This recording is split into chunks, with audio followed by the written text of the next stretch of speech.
Hello, my friends, once again. What's up? My name is Devious. Today, we're doing more tabletop stuff because I'm a spastic.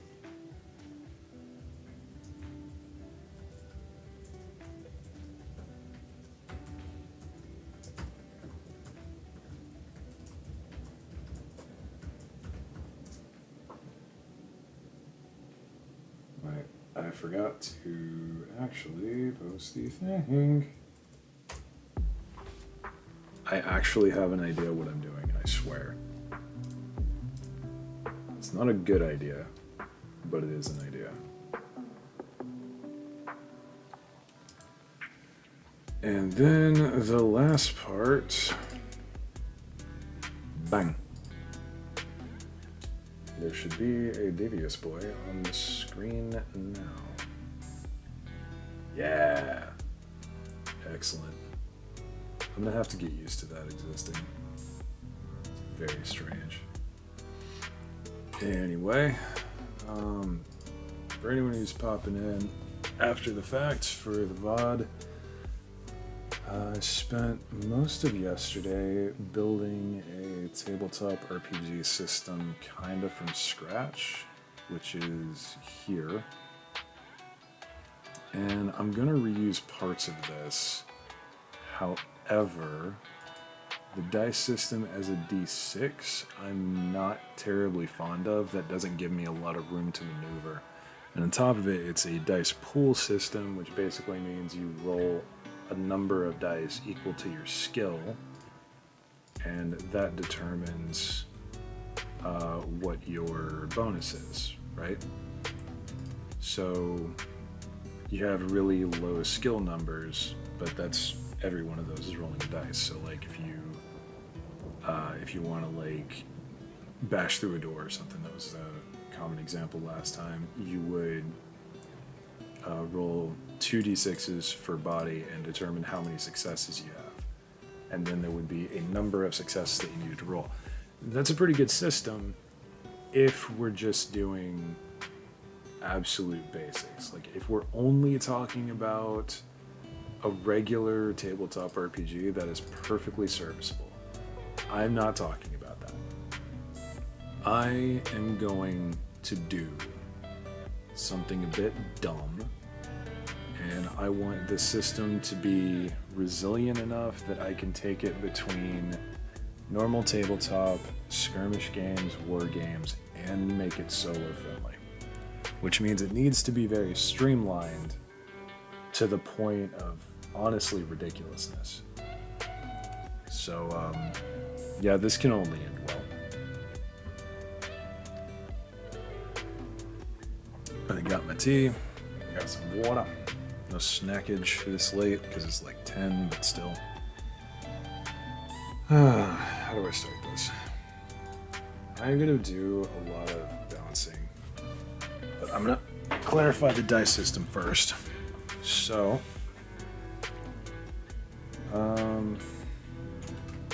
dice used is going to be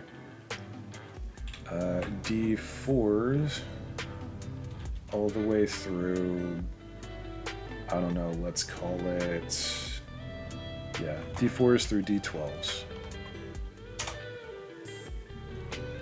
And I have this in my head, I just don't know how to articulate it. And I've got 2 dice associated. Sample.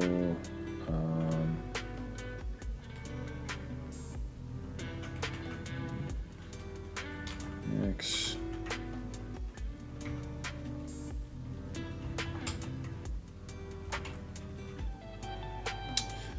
I feel like I might be overcomplicating things again, but I'm gonna let it cook and see how it goes.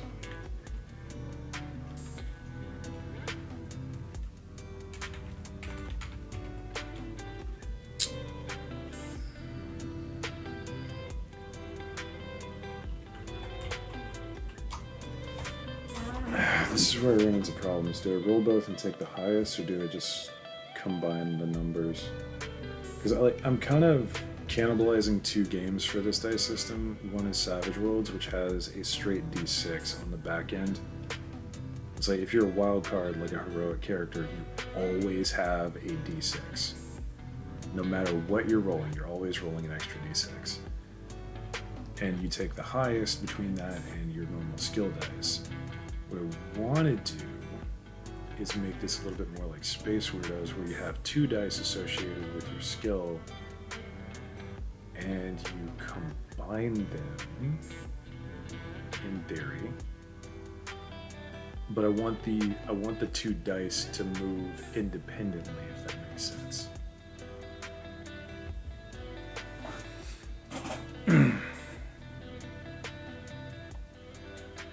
So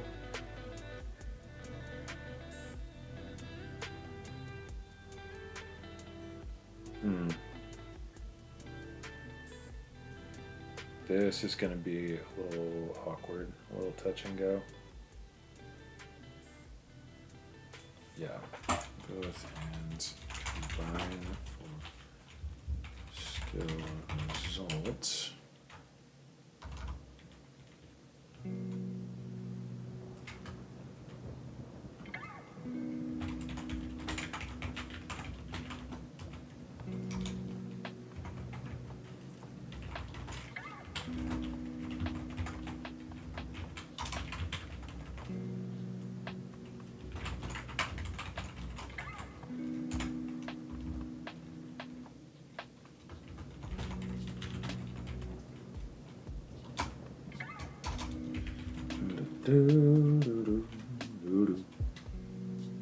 Yeah, this is gonna be a really low input stream, probably because there just aren't that many people awake at the moment. I'm missing my usual crowd. It's fine. Let me see if I can drag some other homies in here though.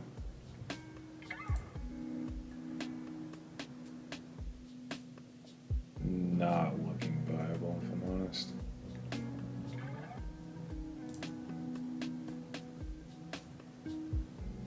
Oh well. It's fine. We're vibing. We're not gonna think too hard about it.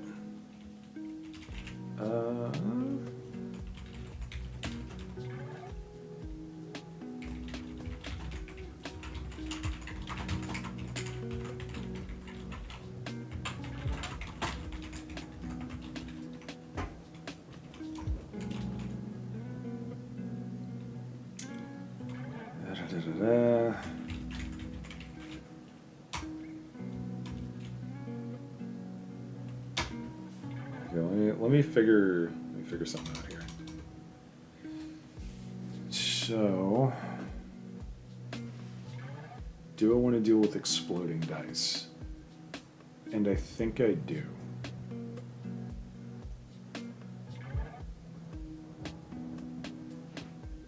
Yeah, I think I want this to be a kind of high impact sort of system, if that makes sense.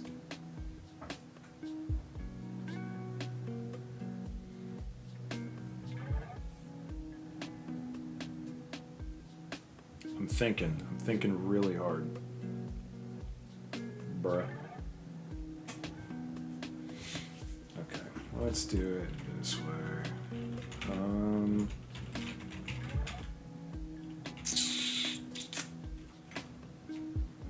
How do I brain? Like real talk, how do I brain? Okay,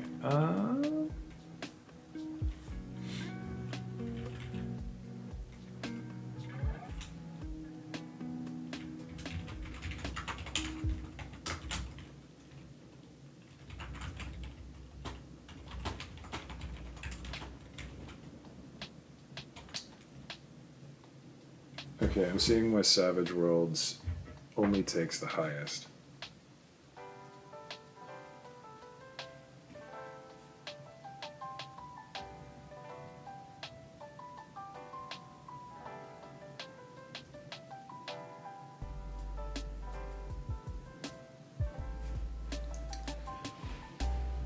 Because I could make the target number 8 and then 16, but that's That's getting way higher numbers than I want. So let's go.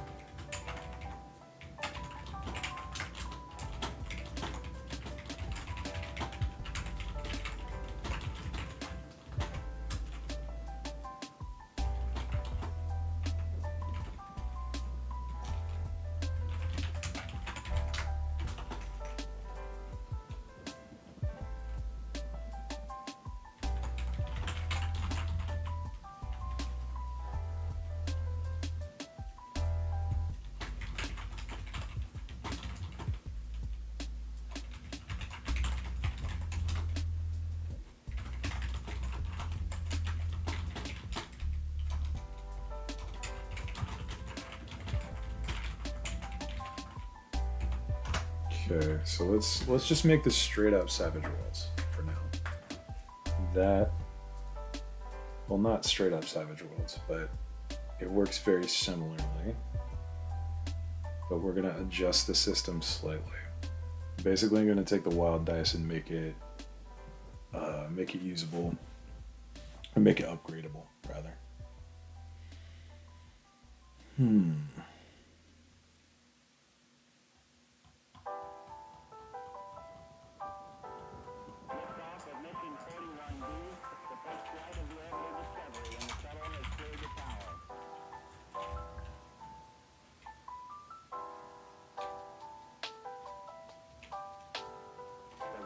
Computers now have primary control of critical vehicle functions.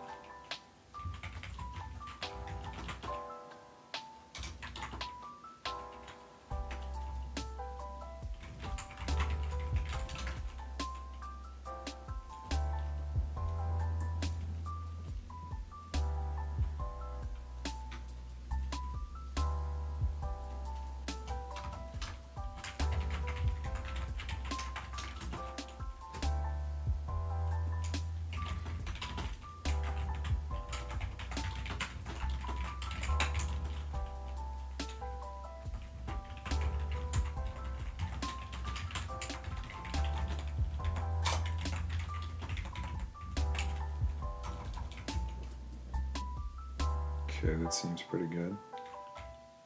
So now we don't have to worry about successes and failures, and we can add straight bonuses to things without completely blowing up the entire system. I think.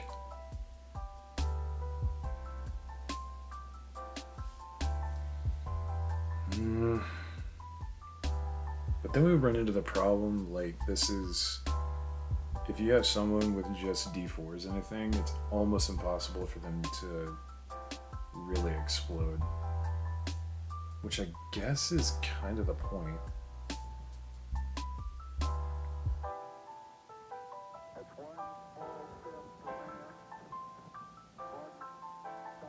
And then I can make it to where, like, there's heroic characters that always have the 2 dice, and then non-heroic characters only have 1. Which would be in line with Savage Worlds, funnily enough. This is just like a more aggressive version for it. Actually, hold on a second. There is a game that does something like this. I'm gonna see if I can find it.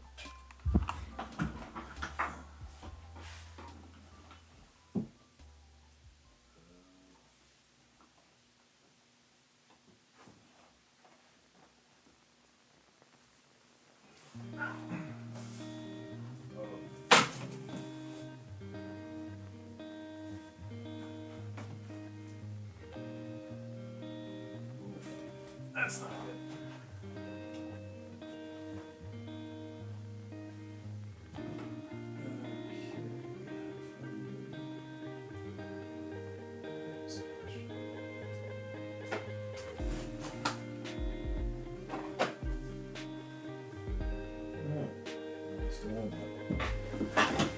How are we doing over here? Squeaky chair. Sorry about that. Still late. Oh crap.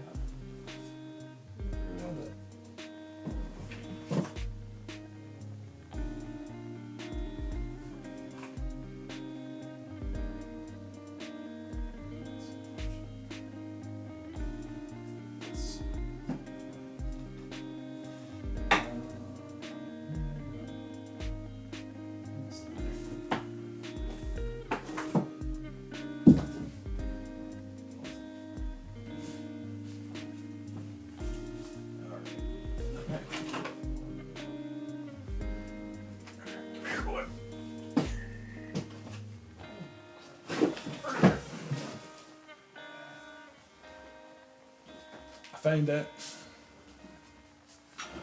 Okay. 10 seconds there because I also found an absolute gem.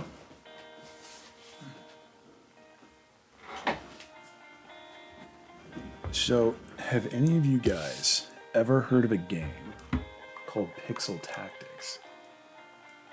Because Pixel Tactics is freaking amazing. And it's like this little card game. And it comes in boxes. There's 4 different ones that I know of. And it is very much 2-player, but I love this game so much. And I love it for a really dumb reason. That's because you can build your own deck, but there's only so many cards, right? So you can get all 4 expansions and then build the decks in between them, and then you have all these little tokens and stuff that you can throw together. And I have them in like 2 boxes, and I absolutely adore the game. I played the piss out of it when I was in the army. I love that game so much. Didn't actually mean to have my Discord up, but hey, man, it's a public channel, so whatever. Okay, so the thing that I was looking up is the Serenity tabletop game, which I'm gonna be honest, I forgot existed for a while. But I kinda like how this is set up. So I need to do some looking. Excuse me. One moment, please.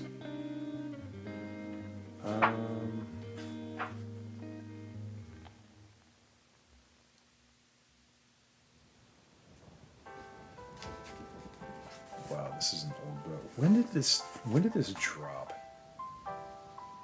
Oh my god. This is a 4th printing too. It was 2006. Jesus.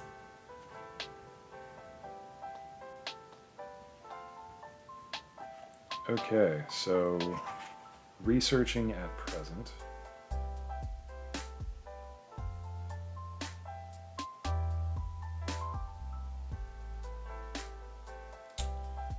Okay. Starting to see the conversation here.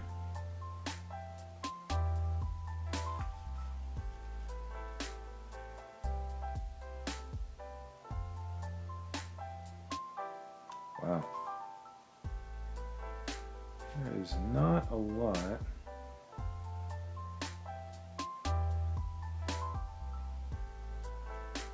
There's not a lot of difference between the shenanigans going on here.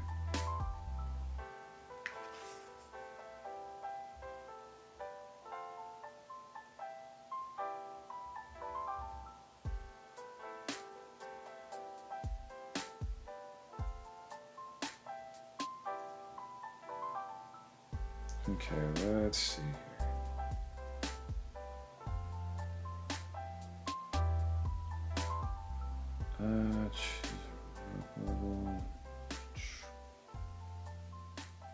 Choose at minimum 1 trait in each asset. Each in assets and complications. Okay. So that's kind of Savage Worldsy and how that works. It's like edges and hindrances. Attributes. Cost matches the type and attribute points. That's a good idea.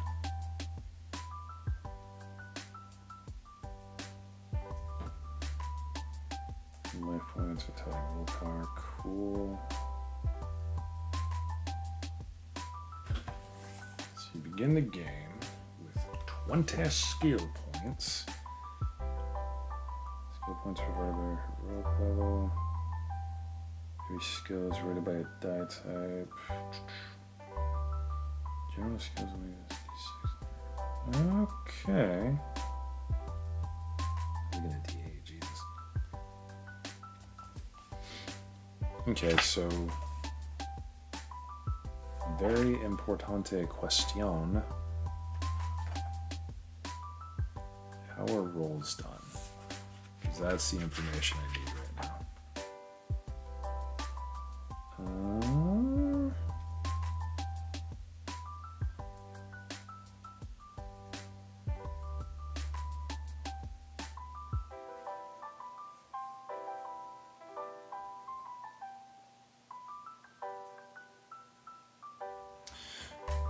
gonna have to look stuff up here. Behold, the power of the index. Oh dear lord, I don't know what that means, but it looks awful. Yeah. This book has been through some stuff, man. Holy crap.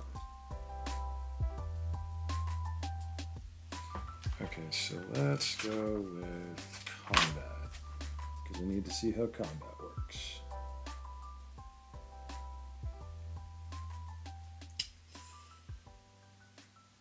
And 49 and 56.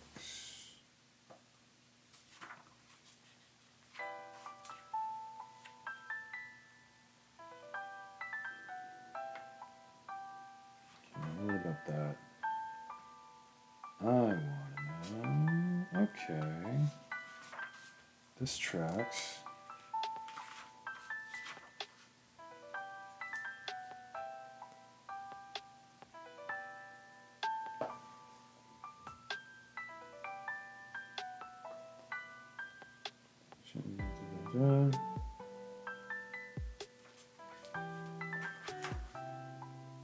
I see. Oh, this is actually... This might actually be better than what I was trying. But I don't think that really works in the grand scheme of things, annoyingly enough. So... Wait a minute.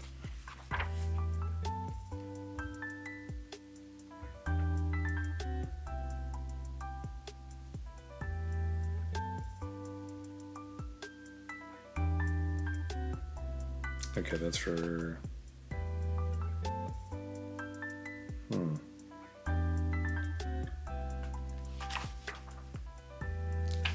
Okay. I'm learning.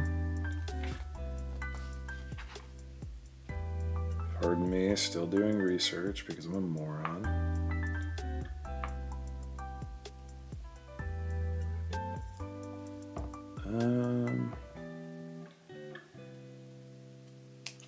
That's not that. Here we go. Okay, combat. This is what I was looking for. Not worried about that.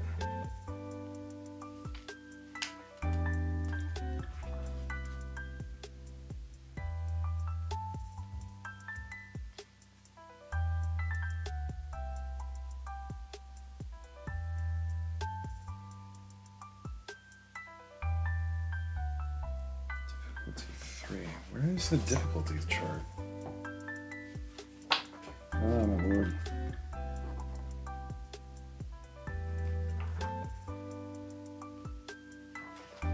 Maybe it was earlier. Okay, I'm still doing dumb stuff. Oh, this is what I'm looking for. That's really solid. Okay, this might work.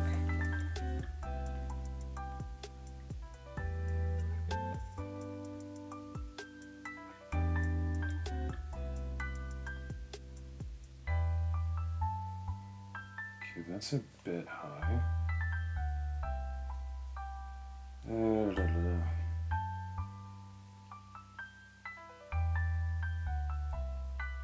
Does it have exploding dice? I don't believe so.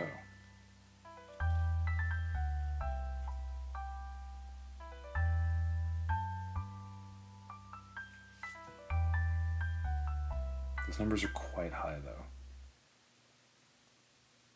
Which I guess makes sense. Especially for rolling like up to d12s. Especially for combining them. Makes some sense, but hey. I don't know what I'm doing. I just work here. Alright, let's see what we got here.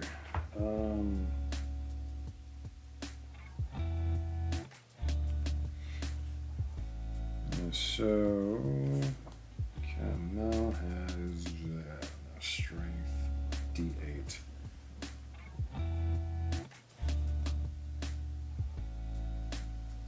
Yeah, that seems a bit high. Oh, it's because you combine the attribute and the skill. That tracks. Okay, Okay, so then, like, if Mans wanted to take a shot, it would be agility plus pistol.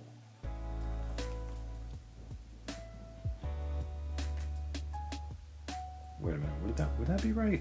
I don't know if that would be right. You also have the gun is the thing, because then that's 3 dice, and that makes a lot more sense. Ooh, I'm learning. I'm learning so many things.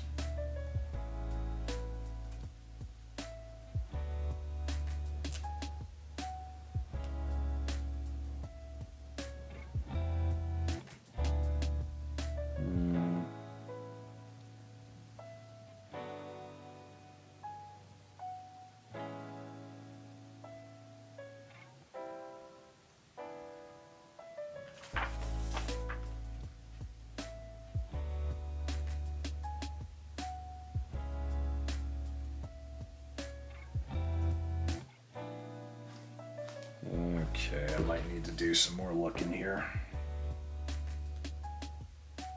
Dang it.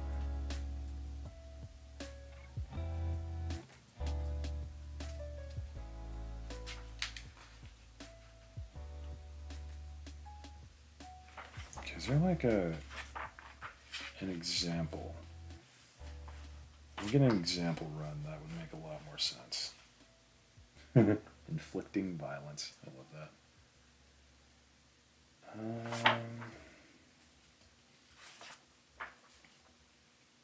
Oh, and penalties. That's cool.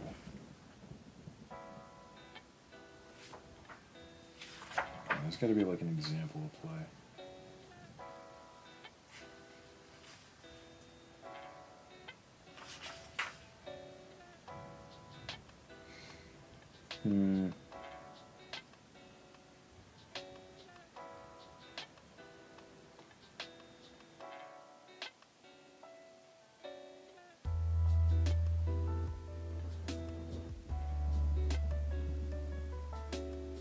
That is not an example of play.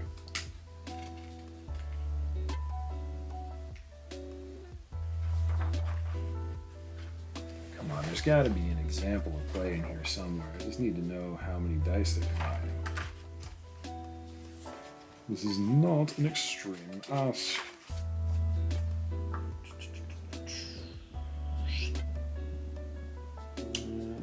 Nope. There is no example of play.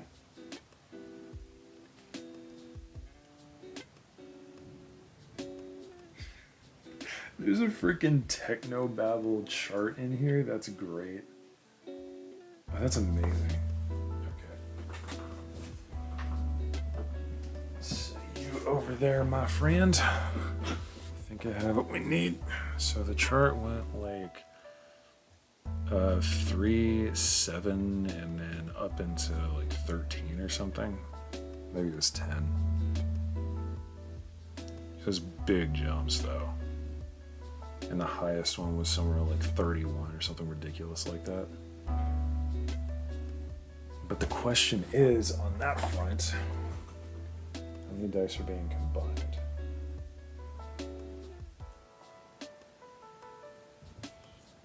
Okay, let's do a game of averages here. So no matter what, we're getting a 2.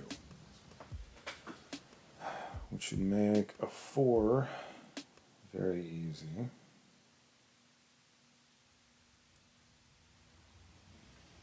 An 8 would be a little bit more normal, I think.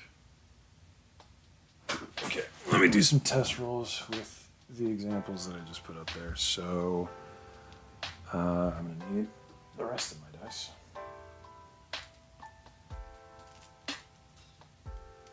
Oh, yes. The boys. As with every tabletop gamer, I have a set of dice that I'm very attached to.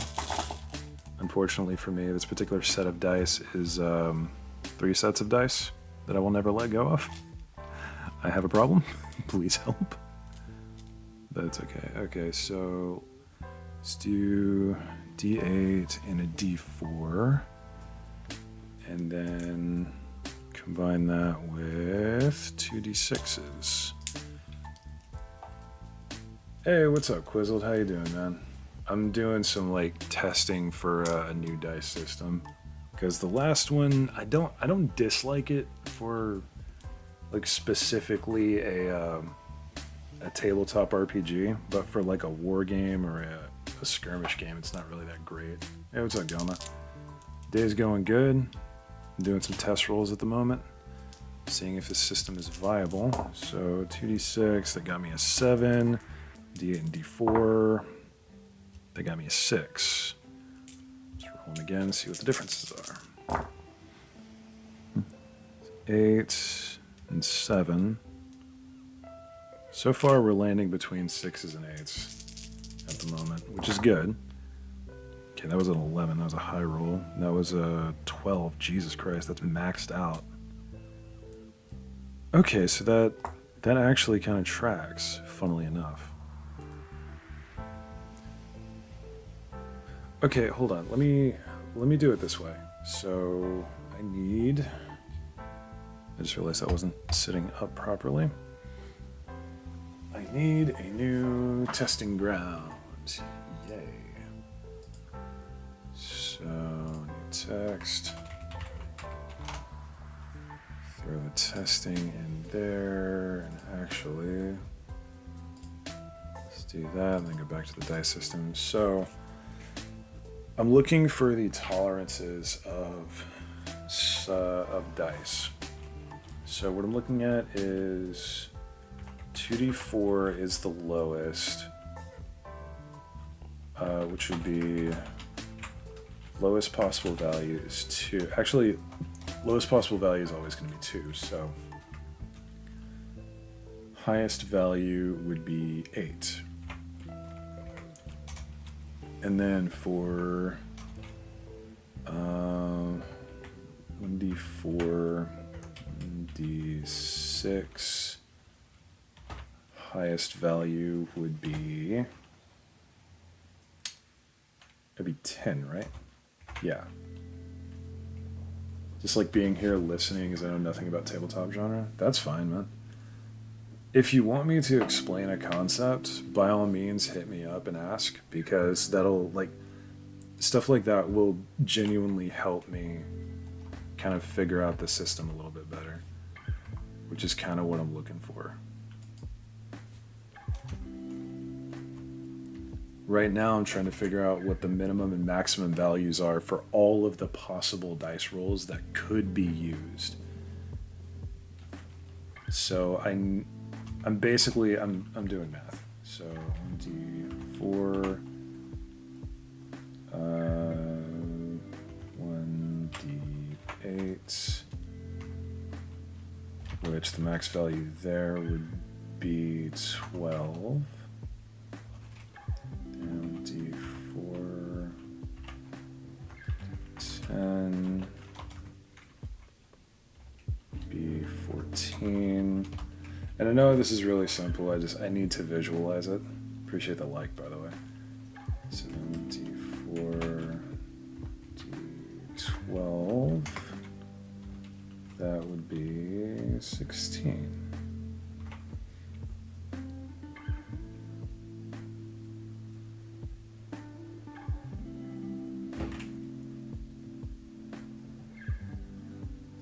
So then, so this is also 2d6, this is also 2d8. This would be d8 and d6.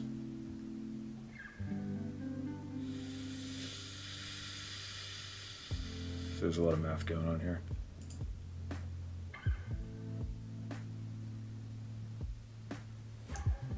So then let's continue to escalate.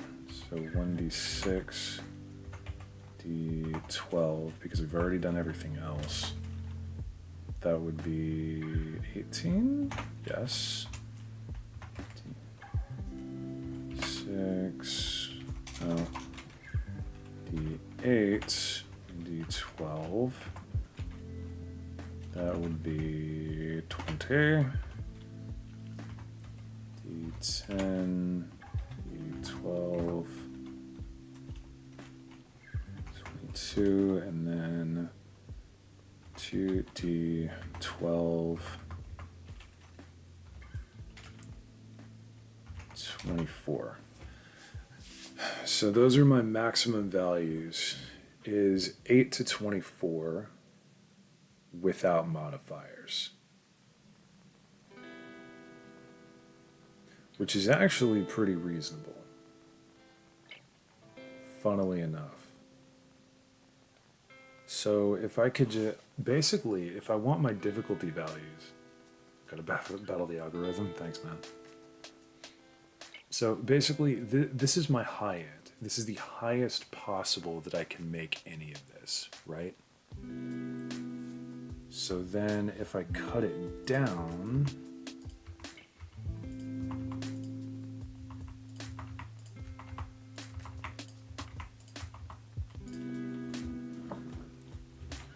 that would be 4, 5, 6, 7, 8, 9, 10, 11, and 12. Interesting how that worked out. Just now getting some food about 20 till midnight. Hooray for poor life decisions and not having a scheduled break. Dude, I'm pretty sure that's actually illegal not to have a scheduled break. Take that up with somebody. That's lawsuit worthy right there, son.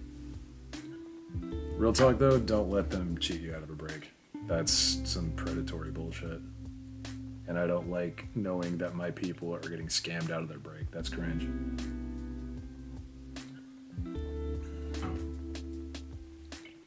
All right.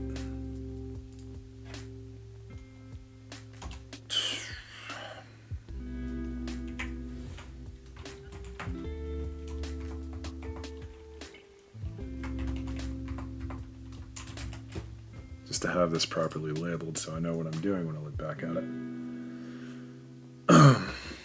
So I want this to be my dice system, right? Get away with it by having us take a break when it's convenient for them. That's cringe. Like, perfect honesty, that's cringe. This is why I'm glad I don't work anywhere right now, because the way I am, I would hear that and be like, okay, but like, I'm hungry. And I'm a big dude, I need a lot of fuel, so if it comes down to it and I get hungry enough, I'm just gonna be like, hey, I'm taking my break that I should have had 2.5 hours ago. I'll be back in 45 minutes. And then I just leave. Because I am like that. But I understand not everybody is, so. Okay.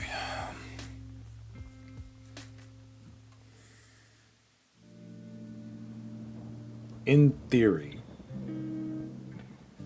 I want my easy stuff to be here, my harder stuff to be about here or here, and my borderline impossible shisa to be over here.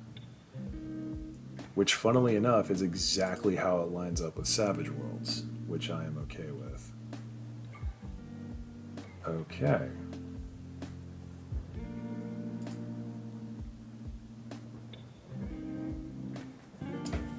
This could work.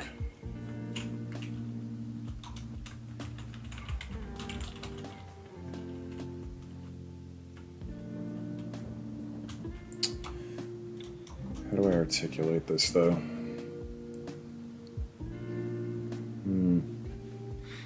I need to go back and look at my other stuff before we really get rolling.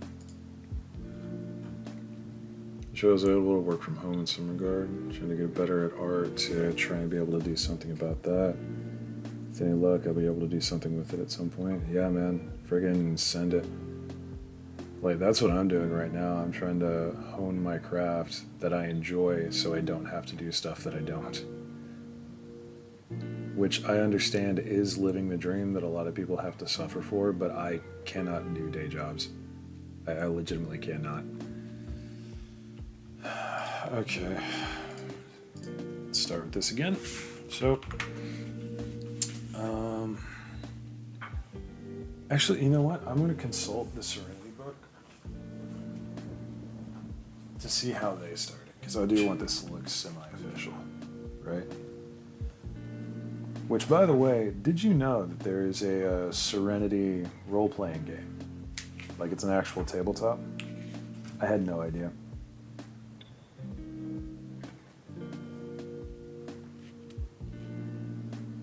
I have a few sketches that look pretty decent and that I'm actually kind of proud of. And dude, if you're interested, send them to me, because I love seeing art. I'm one of those people, I legitimately have no artistic skill whatsoever. So when I see other people that do the art thing, I'm just like, dopamine.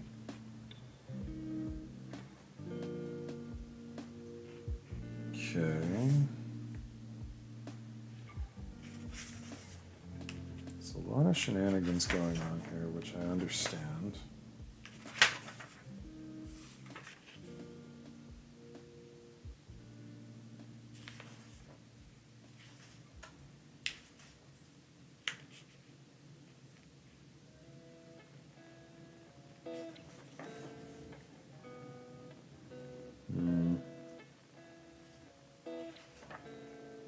Alright, this starts very differently than others.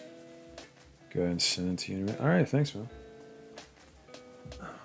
Much obliged. And hey, I might get real spicy and be like, yo, Goma, you wanna draw something for this book that I'm doing? I'm not gonna put you in that position, but maybe. If I get money to throw around. So let's... You know what? No. I do want to have something to look after. Actually, I take it back. Let me bring up Karen. Because Karen is one of those that I deeply respect.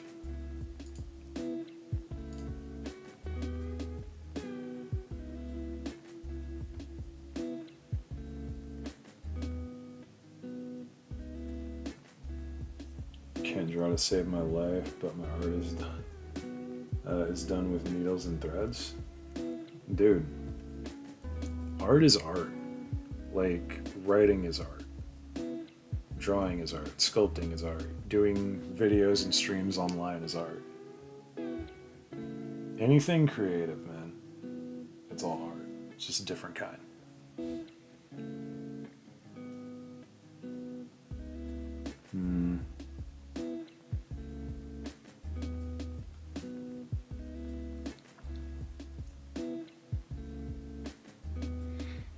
I think we need to go by ability scores first. Not ability scores, but like character creation. And go down the list. Yeah, why not? Let's do it that way. So, character creation.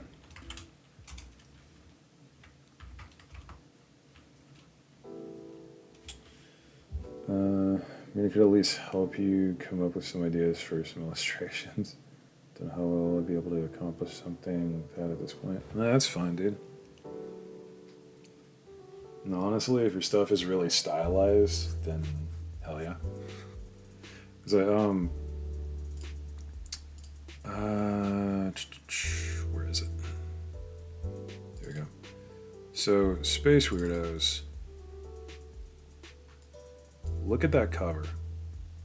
Look at how violently ridiculous that cover is. Like, this is the kind of uber stylization that I'm not trying to dunk on the person who drew this, because it is beautiful, but at some point you don't need to be nearly as precise to get the point across, right? Okay, so I'm gonna do this.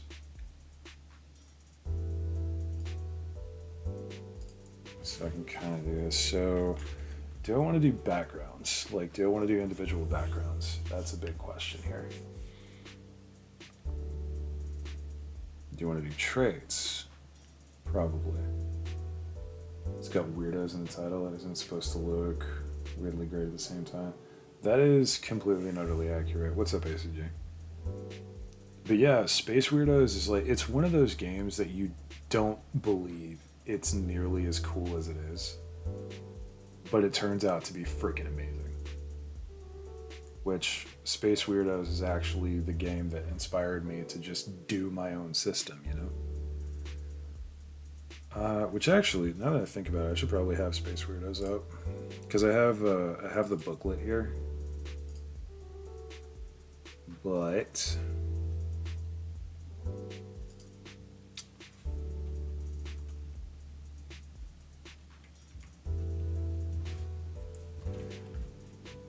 I want you guys to be able to see what I'm looking at.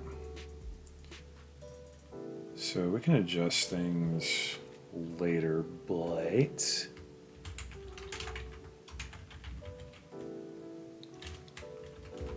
let's have that going so we have it available.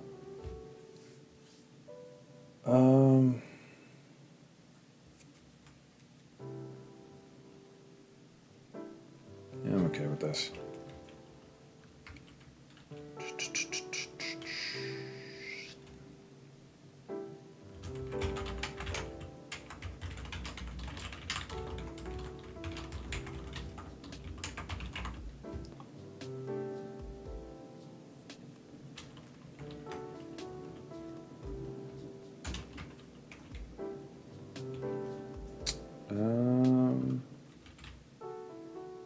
I probably shouldn't have done this in a streaming context. I really like.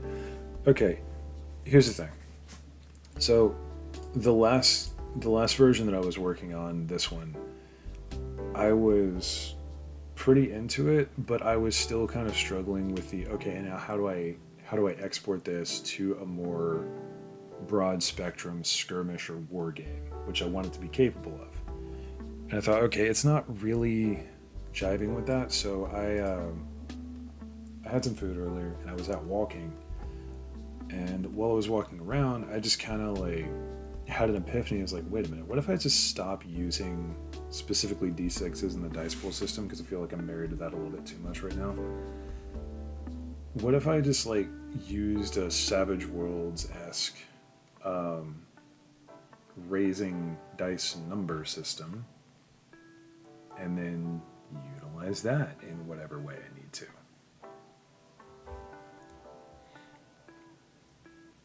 And I feel like the numbers could work. I think I was married to the D6s because I've been playing 5 Parsecs a little bit too much, but I'm afraid this one might be a little bit too complex with the whole like the different dice kind of things.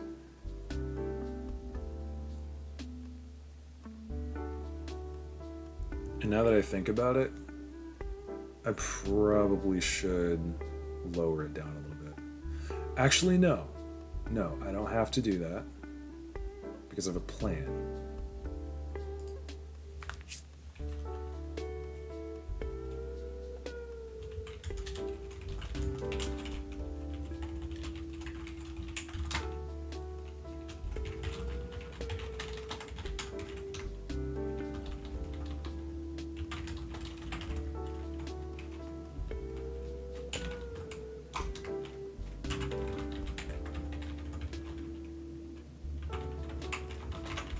There we go.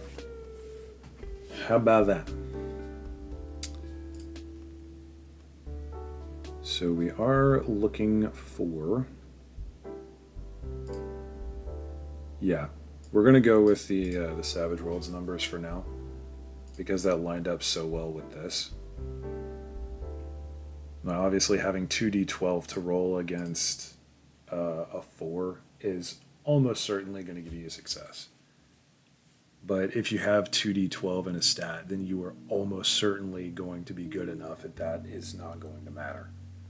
So you can adjust the target number.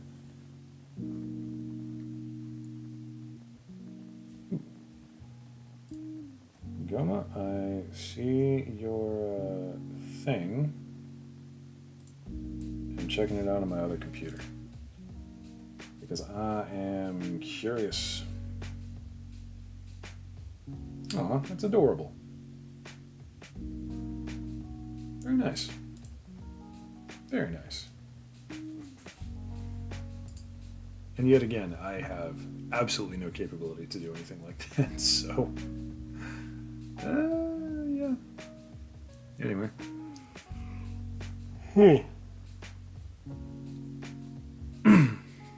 Excuse me. Can appreciate designing a system for a game, but there's so many nuances to decide on, and it all has to fit exactly. So, like with Space Weirdos here, notice here that the stats, they're very combat oriented, right? So speed, defense, firepower, prowess, which is melee prowess, and then willpower. All of this is combat related because this is a skirmish game. This is not a role-playing game. But they're all using 2 dice. Which game? Goran, I am building a game from scratch. A game of numbers is all most RPGs are at its core, even complex ones. They just make it look nicer. Honestly, I think the complex ones make it look worse, in my humble opinion. This reaction honestly made me feel like I'm going in the right direction. Yeah, man. Dude, there is no wrong direction to go with art. As long as you feel you're growing to some extent, that's what it's about. Case in point, I don't want to talk about how many short stories that I've started and failed and just not continued. I guarantee there's like gigabytes of them on old flash drives and hard drives that I don't have anymore. But hey, it all got me to this point, so...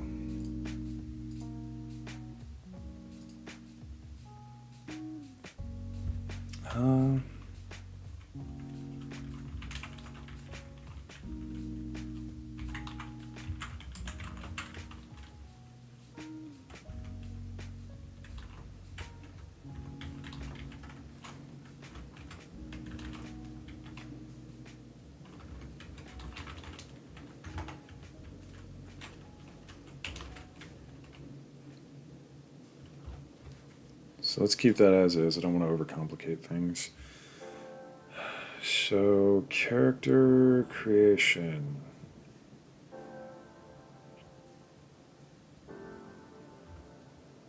Which is very secondary in this particular game.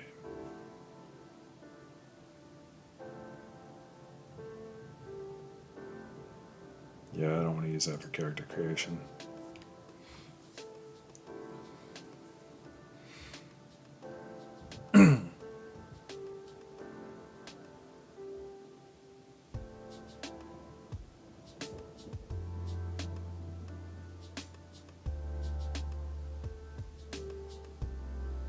Hit protection.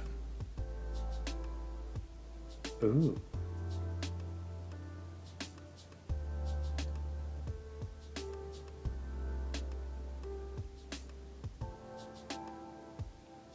This is an interesting way to handle things. I like that. I should have read through Karen earlier. You have a genre of what and where this game will take place. That is the part where I'm shooting myself in the foot. So, I want this to be my forever game. And I'm saying that fully understanding that this is going to be the worst possible first game that I can crank out. So, I want this to be completely genre agnostic. I also want it to be easily portable between a solo tabletop RPG, of which there are quite a few. I'm looking at 5 parsecs as my baseline. But I also want it to be a full standalone tabletop RPG system. You know, like your traditional role-playing game, like D&D or Savage Worlds, Starfinder, Fate. But I want it to be completely genre agnostic.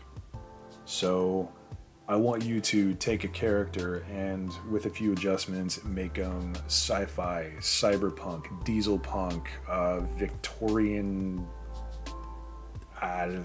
Magitech hacker or something. I don't know.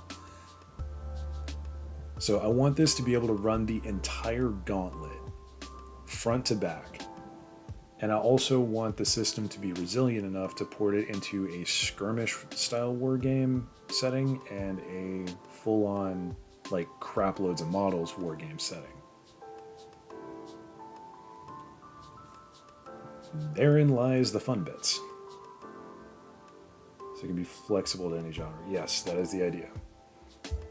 Truth be told, I'm more interested in the narrative side of tabletops. You can provide a pretty good story that goes along with how the game pans out.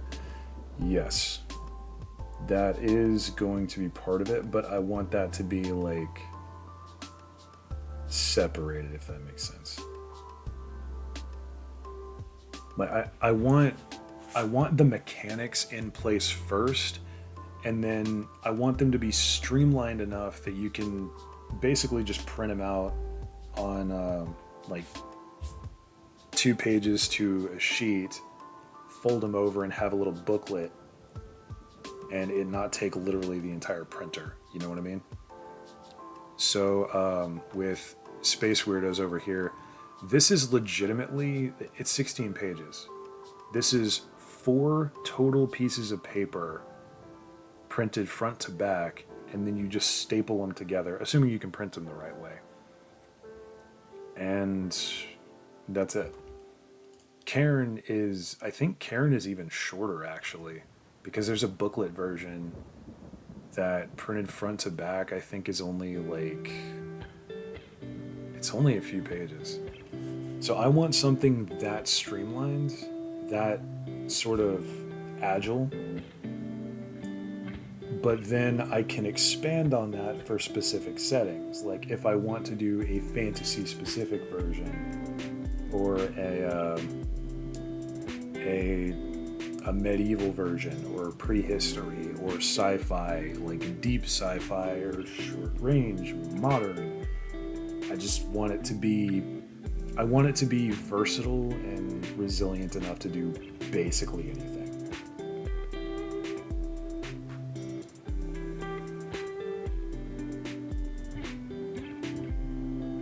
Go anywhere between mage and warriors to modern superpower heroes? Yes. I'm not a big fan of hero RPGs. Like that, I don't know, the genre itself, it doesn't feel right to me. But that's a personal thing, I understand. Right, playing with a dice bag over here.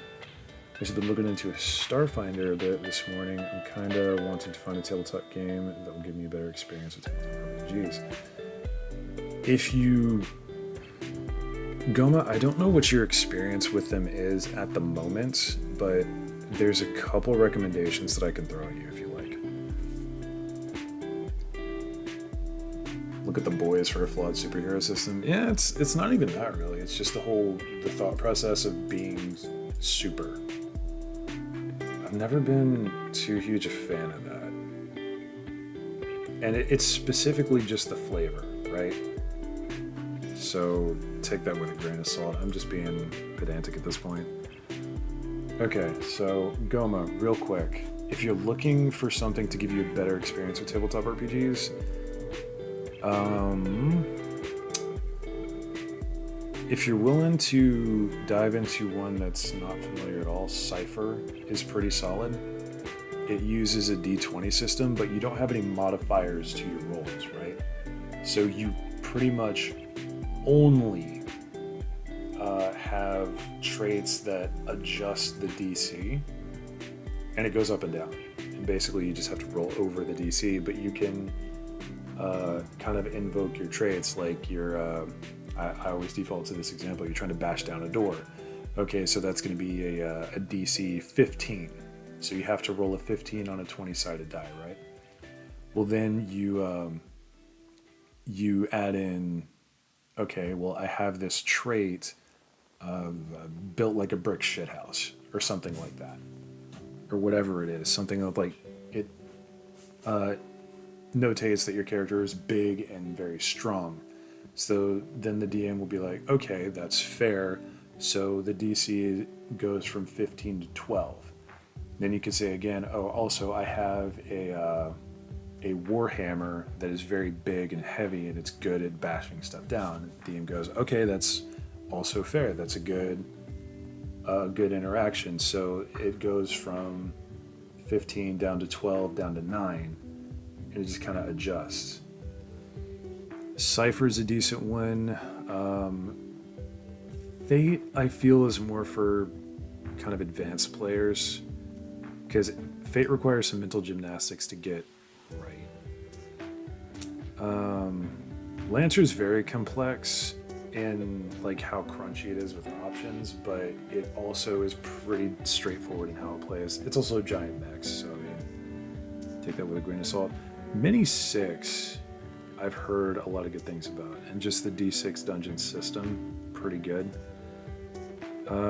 Nova's very straightforward. That one's almost too simplistic. Yeah. Cyberpunk Red's also pretty good. Actually, I need to look something up real quick. Don't worry about that. So that I didn't mean to do. I need to see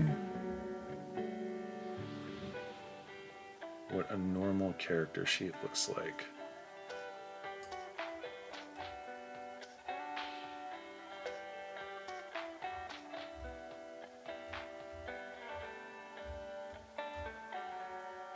Okay, let's just run it down here.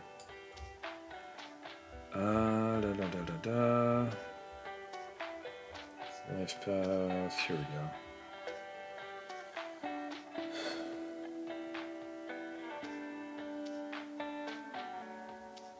I've forgotten how to play so many systems at this point, it's genuinely cringe. Okay, that's not gonna help me at all. Anyway, let me catch up with chat, because I feel like I went on a big tangent there. I don't know, man. Let's run tabletop topics. Does anyone have a recommendation of which tablet I should use to download my D&D books onto to read off of instead of using my computer? I can't help you there, personally.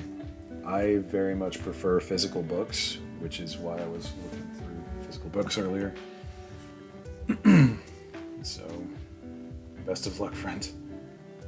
As well, like Batman or other similar heroes that don't need superpowers to do what they need. They help, but aren't always needed. Fair. I think it's just the setting. Like, it, you know, some people don't like sci-fi, some people don't like generic fantasy. I just don't jive with superhero settings. Hate having ideas of something at night and wanting to get out of bed to look it up. I know the feeling, bro. I do like the concept of a weapon modding system to add nuanced stats or hidden stats to even normal gear to add spice to certain battle scenarios. On one hand, I agree. On the other hand, I can't really add too much to basic weapons because then the system gets way too complex up front. And I want this to be a really easy to pick up, like grab and go kind of system, you know? First TTRPG experience was that scuffed Curse of Strahd game, the Naruto homebrew BS. Yeah, no. Mutants and Masterminds is a D20 superhero system, pretty simple. I'm trying to like angle away from superhero games, or I'm sorry, from D20 games in general. But that's just me.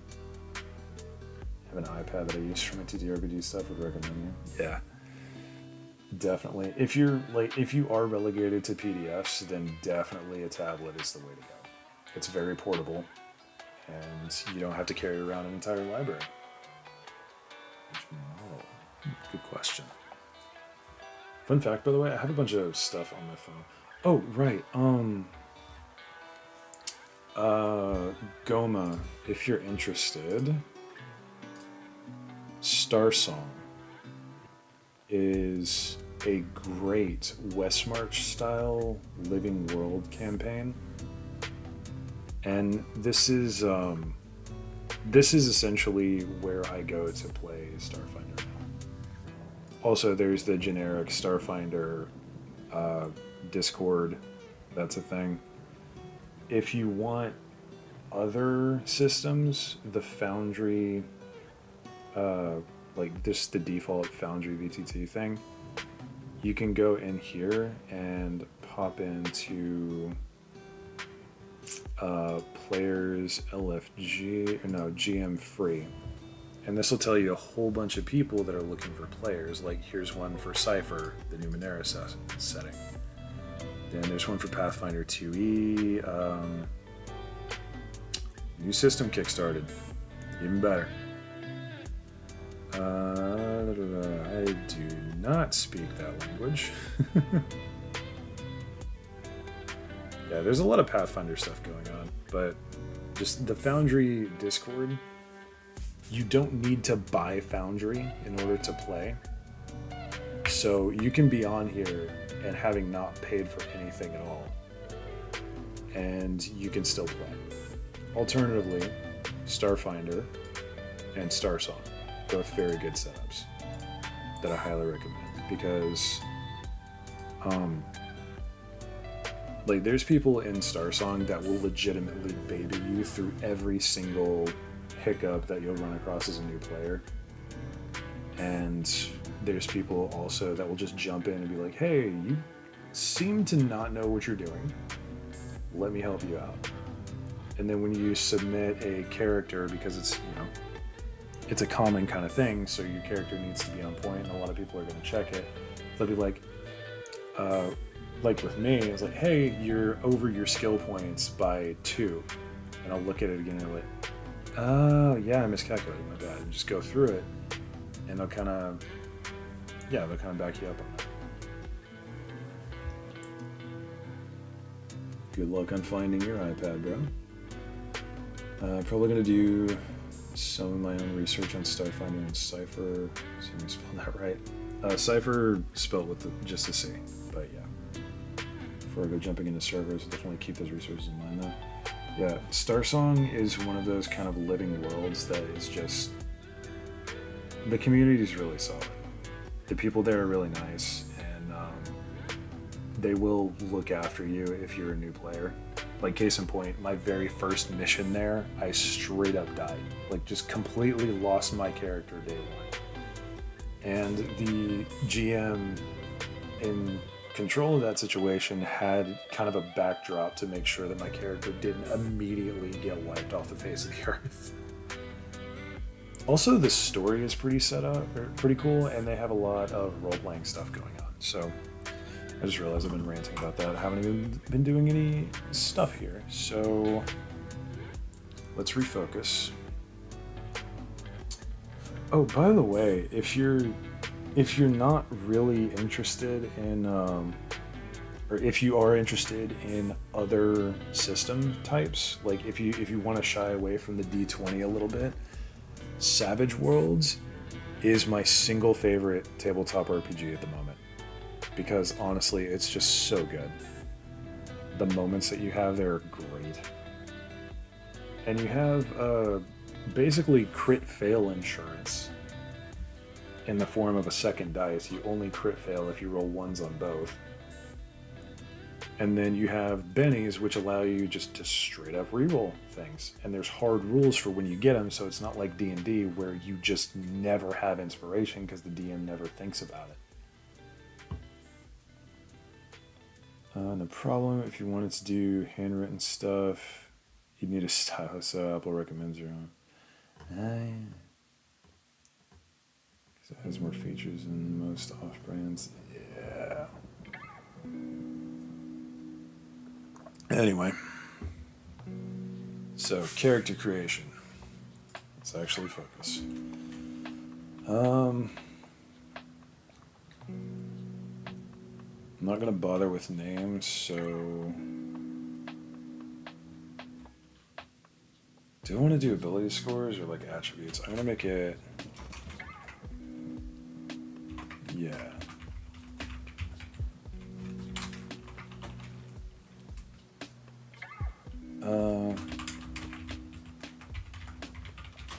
I think I'm gonna do this like I did the last one with the stats. So speed, body, agility, tech, psyche, and grit. I'm debating on the use of grit. I might just straight up take grid out and make it a body resource, especially now that we have kind of different rules.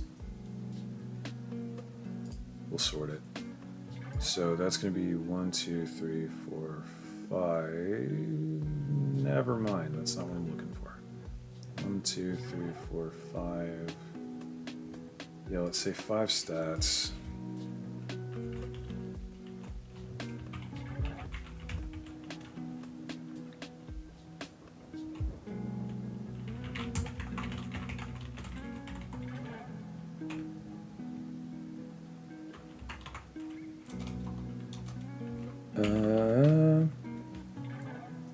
Now's a big question, actually. Do I have dedicated skills? And I think the answer is going to be no. It's like I could do something along the lines of. Actually, I don't even need to really. Yeah, because.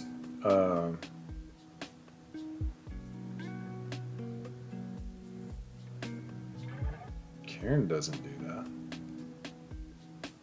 Yeah, Karen only has the 3 skills, or the 3 attributes, or ability scores rather. So we could totally just go with 5 to make it a little more complex, and then adjust from there, which I am totally okay with.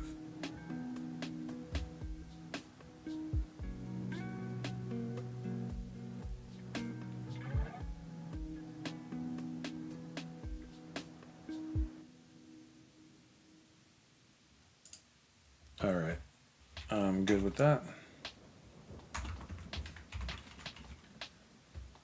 Dedicated skills could always be added later, or could be turned into a feat-based thing like in D&D.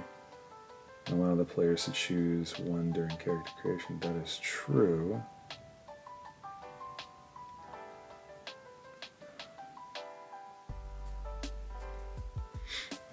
Actually, I do want to check something, because I want to know where, if at all, the complexity comes in here.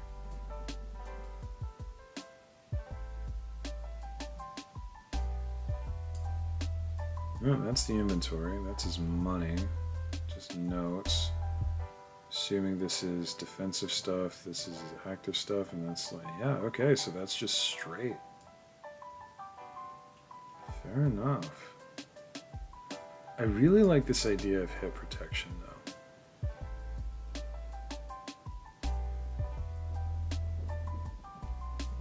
Just how it's described. Alright, let's focus up. I'm going to expand this. Go back to the 2-sided, and then bring this back up so we know what we're looking at. So,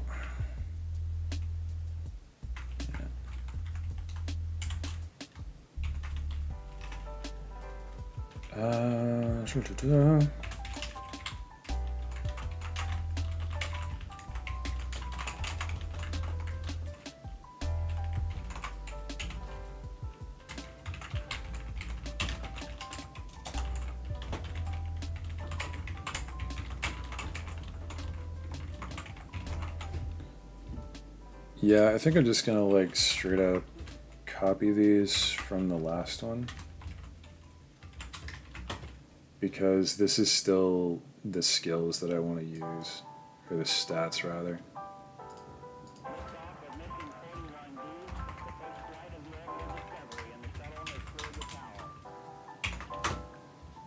So I'm okay with this.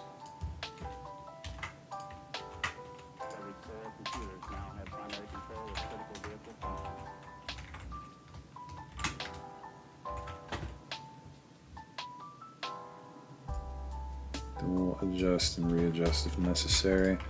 I am going to be leaving grid out for the moment because I don't think that works very well with this particular system.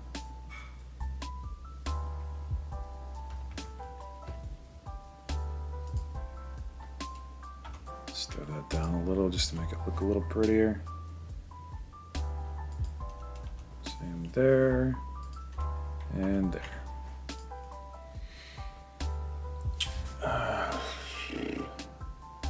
But yeah, I'm thinking actually, if I really wanted to, I could. This would be really sneaky, but think about it. If this is going to be a really short, technical only document with the setting completely separate, I could totally make it to where like, all right, you. This would be really sneaky. I make the book in such a way where you have a section where it just kind of it reaches a satisfactory break point, like right after talking about attributes or something, and then I have it to where you could just plug in the pages for an expansion document that entails how skills work, and then on the other end of those pages can be like the character sheets, like the updated character sheets, if you want to make it more complex like that. That would be freaking hilarious. Maybe just have two separate books, I don't know. I'm thinking way ahead into the future. I need to make sure this is working at all before we do that much. So,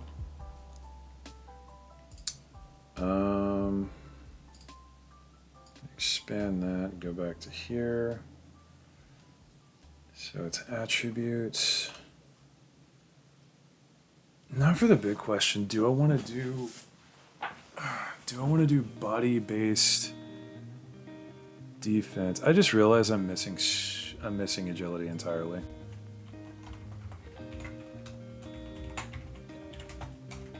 I am a tactical genius.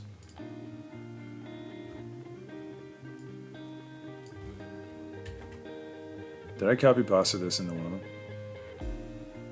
Yes, I did. Okay,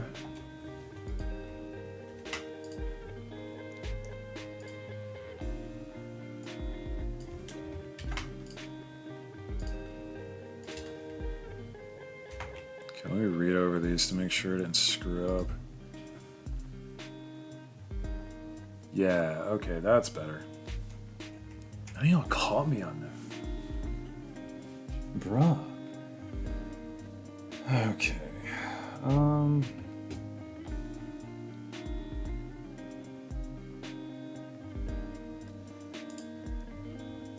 I don't necessarily want to do this, but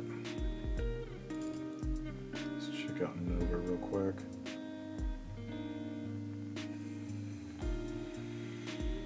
The reason I'm checking this out, this Nova looks absolutely gorgeous, by the way. But I am not a huge fan of how Nova does a few things.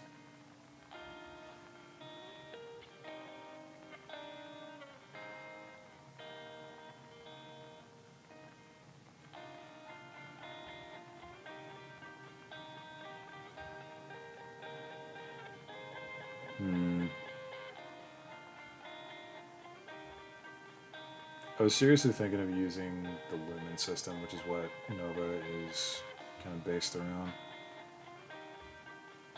But like, this is basically your entire character sheet right here, which is why I'm not a huge fan of it.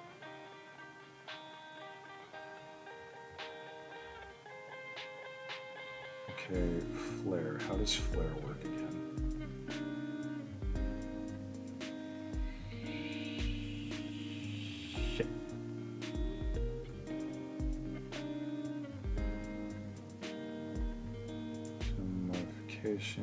Used to customize a spark.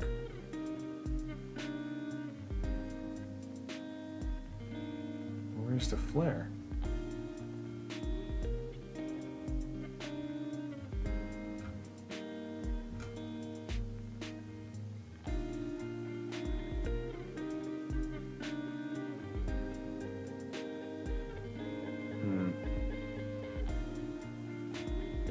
All right, well, never mind then.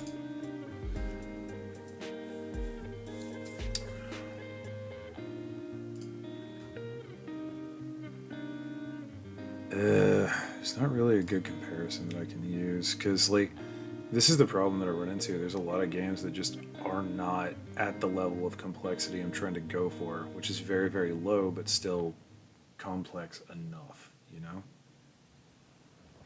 Maybe I just haven't played any. Not many 6.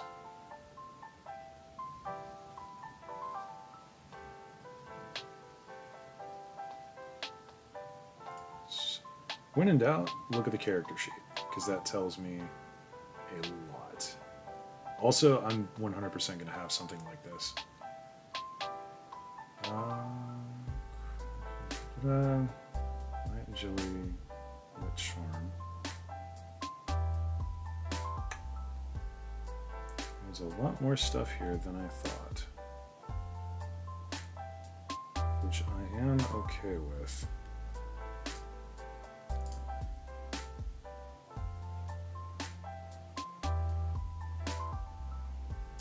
There's another system that I wanted to check, but I don't remember what it is.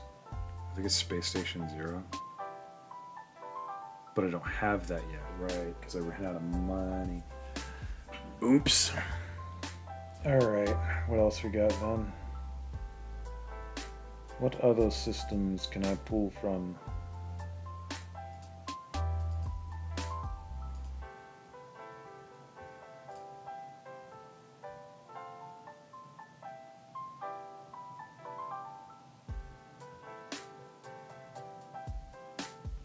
Alright, let's continue explaining at least.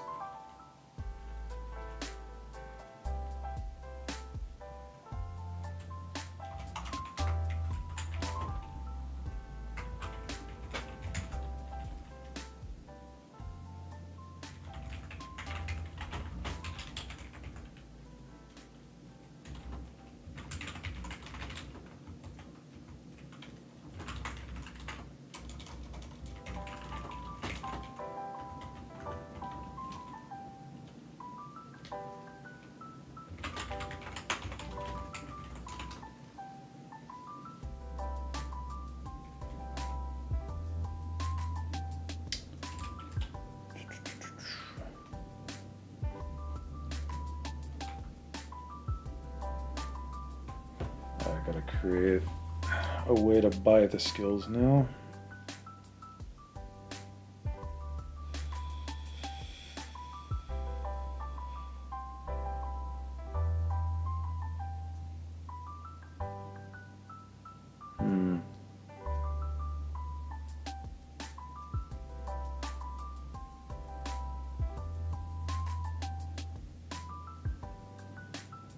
I'm trying to think of reasonable costs for the skills, or the attributes rather. I want to keep it low, so let's say going from D4 to D6 is 1, D6 to D8 is 2, D8 to D10 is 3, and D10 to D12 is 4. And then I guess the second one could be more? Otherwise, people are just going to blast that.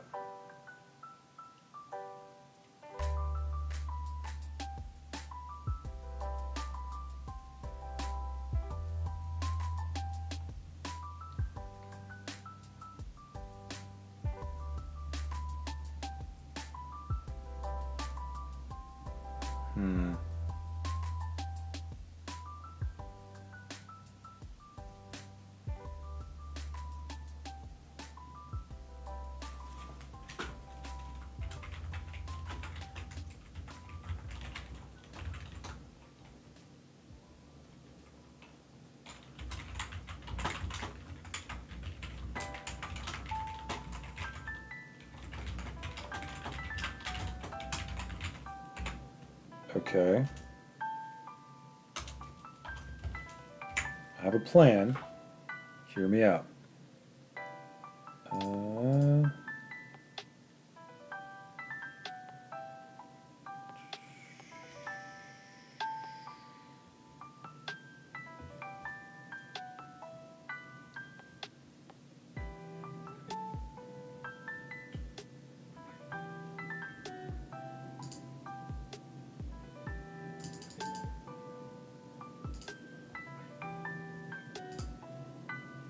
No, by the way, I have no idea what I'm doing, but hopefully this is a let me cook kind of moment.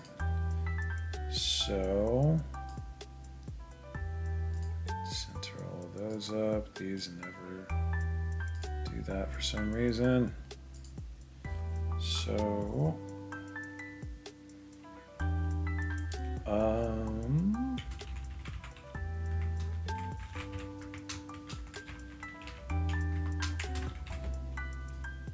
so let's do 4, D6, D8, whoop,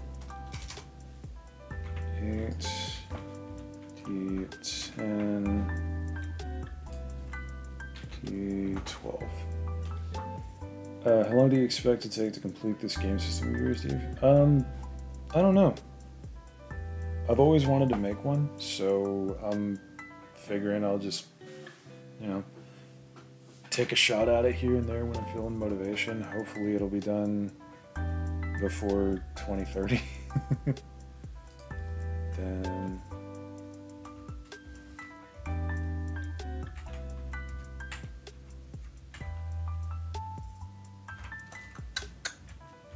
there we go. So now, cost should be 0, 1, 2, 3, 4. Then the cost over here, 0.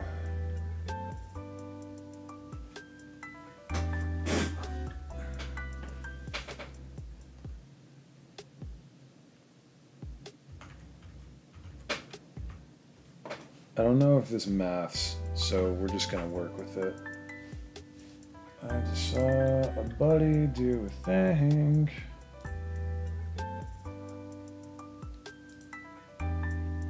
Hey, kid's active. We'll go raid him later. Don't you worry. We'll mess with him. Okay, so let's do some quick maths here. Split that and then go over here to my testing. Now, so I'm imagining this as, since we have two distinct forms of dice, there's going to be a lot of testing, reworking, breaking, and rebalancing, but when it's all said and done, it'll definitely be worth it. Yes. Yes, it will. If I can get my name out there as even an indie tabletop RPG creator, especially if the game is what I want it to be, like it's resilient enough to do everything, that's pretty unique. Like I haven't seen a game like that out there, not one that's actually reasonable anyway. Okay, so let's do another table.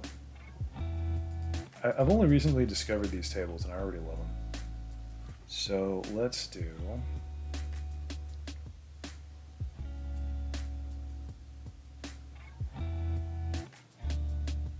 cost, dice, max.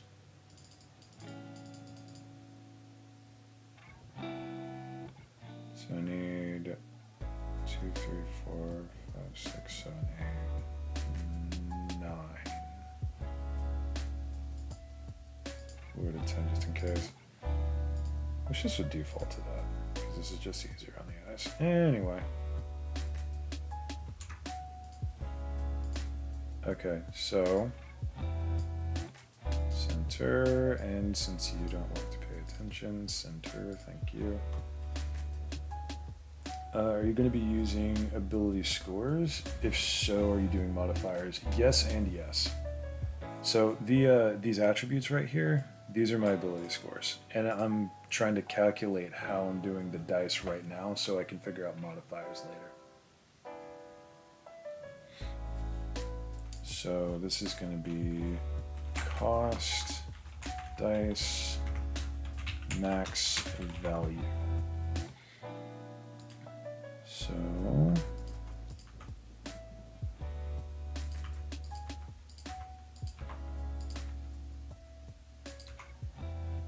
there. This should be my maximum possible stuff unless I really just math terribly. So this is D6, D4, D6, and my max value there is 10. Then we have D4,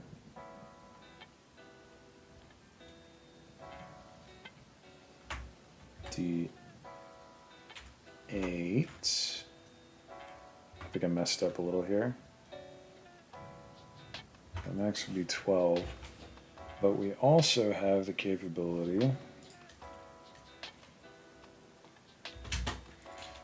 of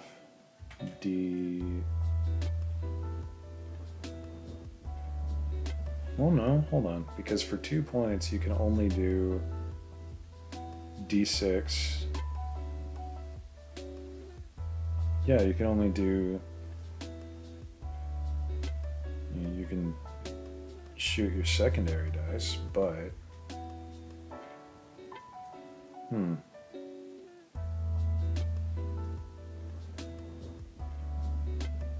I do need to clarify the language here, but I think we're onto something.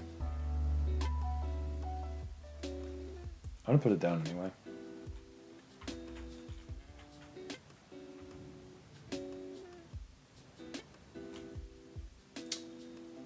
So yeah, that would just be objectively no.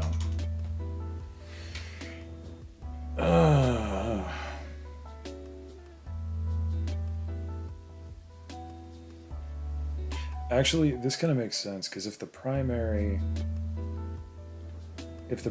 is always the higher, then the secondary will always be on the lower end, so the secondary value will always be true. Okay, that tracks. Maybe. We'll see. So for 3, we do D4, D10, or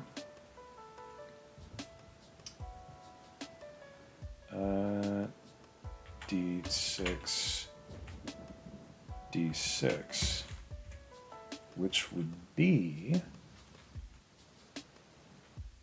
so yeah, that would be 14 or 12. This is good. This is numbers. Numbers are good. So then D4 with 4 points, maybe D12. Then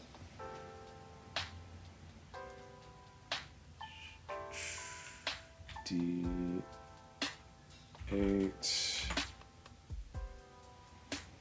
D6.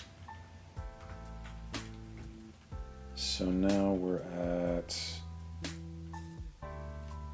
16.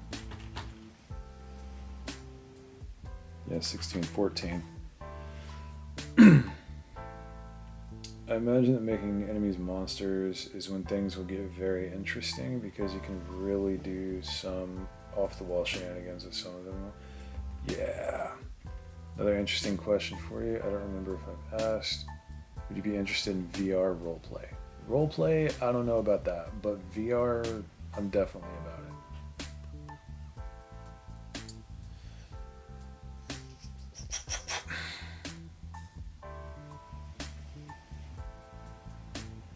I have an idea for monsters, like NPCs, by the way. I forgot to put the thing afterwards.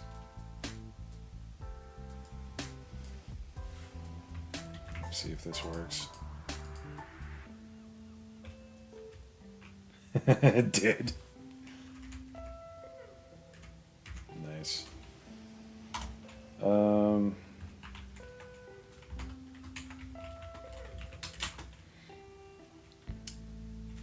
Instead of a secondary dice,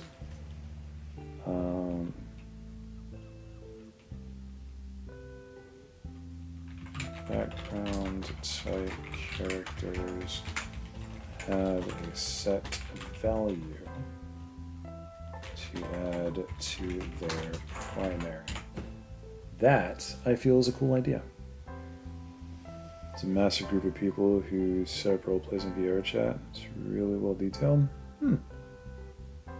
I've never actually touched VR chat, so that might be a thing to fiddle around with.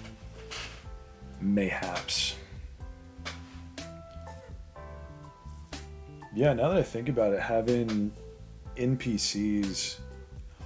Ooh. Hold on.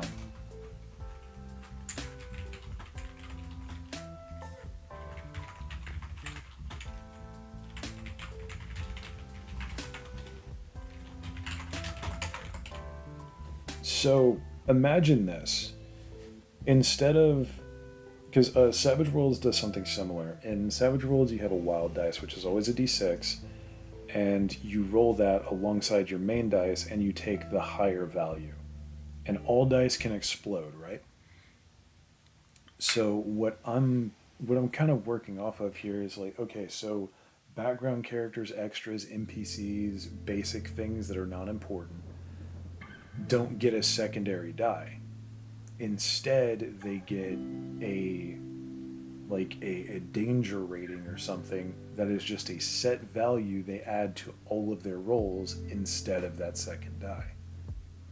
So they'll be consistent and dangerous on the level that they're supposed to be. Holy crap, did I just make a CR system that works?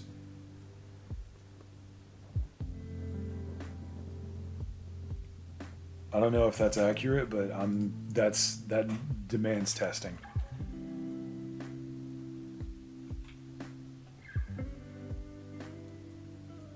Okay, this becomes strange.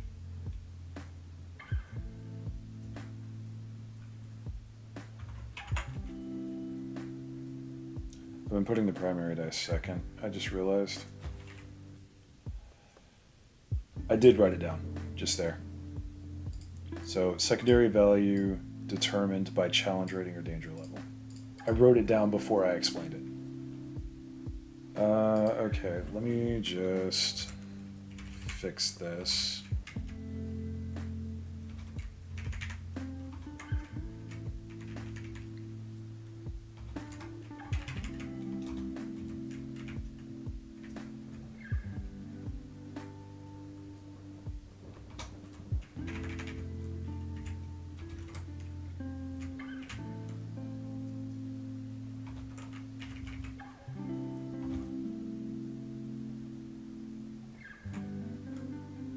No, that one's right. I'm just being weird about it. So the primary dice is first, the secondary dice is second, just to clarify. So for 5 points, we can get a d10 and a d6. Alternatively, what can we do with that? We can get a d8, d8. This is interesting because both of those values are 16.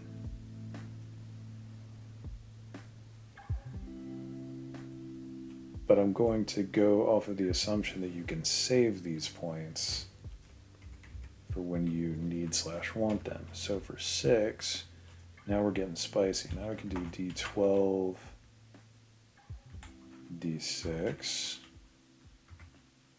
That is an 18.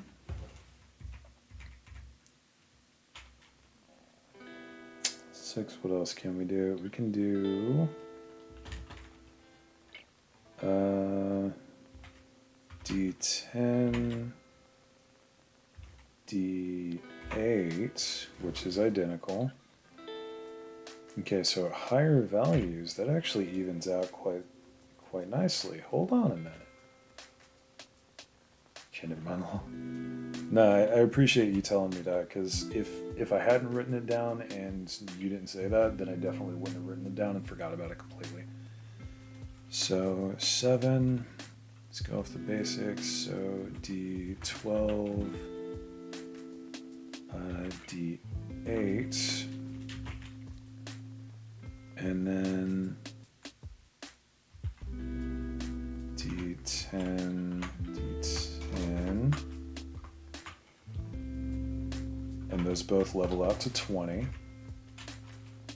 Interesting. So at cost 3 and 4, it kind of levels out. I might need to adjust these.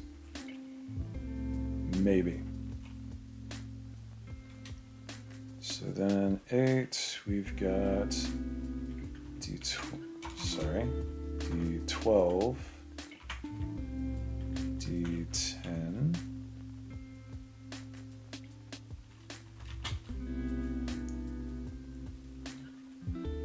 I mean, alternatively, it goes to D10, D10, and then it doesn't matter what it is because your primary becomes the highest, so it's 4 instead of 5. So that basically levels out.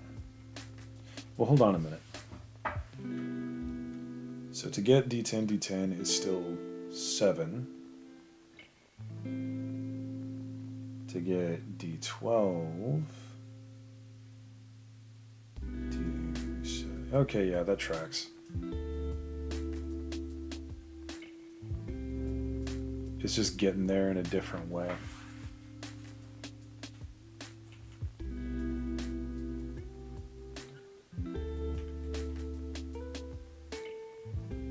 So yeah, that tracks. So that would be 22. And then 9 gives you D12, D12 for the magical 24 max. You could also do some real shady stuff with challenge rating, like monsters that are more dangerous than their rating implies, like the shades that siphon the strength stat in D&D. Yeah, that's another one of the things that I could do. But I do want the base level to be very straightforward. And I could also give them special abilities where, like, due to this monster's abilities, their challenge rating bonus or danger level bonus has been decreased or something like that. Gotta keep people spicy somehow. Let's make it where you roll 3 dice as well. Like with the 6 cost, you could roll 3d6. I think that's getting a little bit too far. I want to keep it at 2d6. Like I want this to be the maximum, if that makes sense. Because looking at it, this is only one skill, right?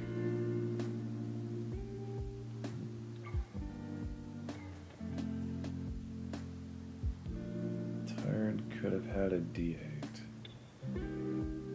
Not sure what you're trying to say, ACG. But apparently that got a damn it from Goran, so fair enough. Okay, so in theory, to max out everything is 45 points. Let's go ahead and put that down.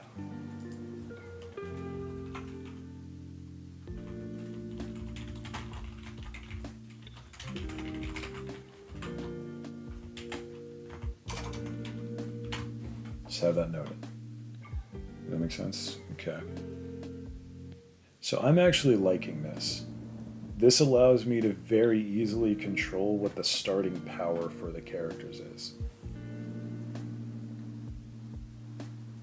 I really like this.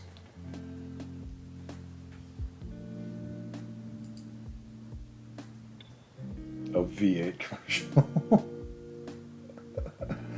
Okay, fair enough. It's been so long since I've seen one of those. It flew right over my head. You got me, bro.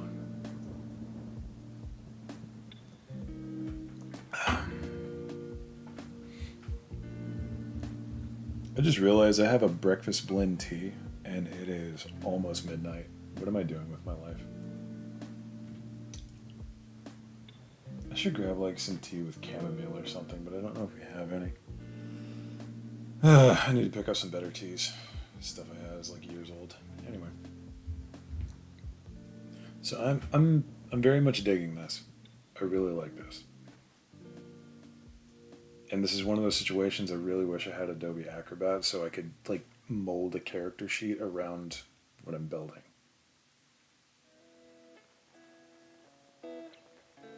Bob.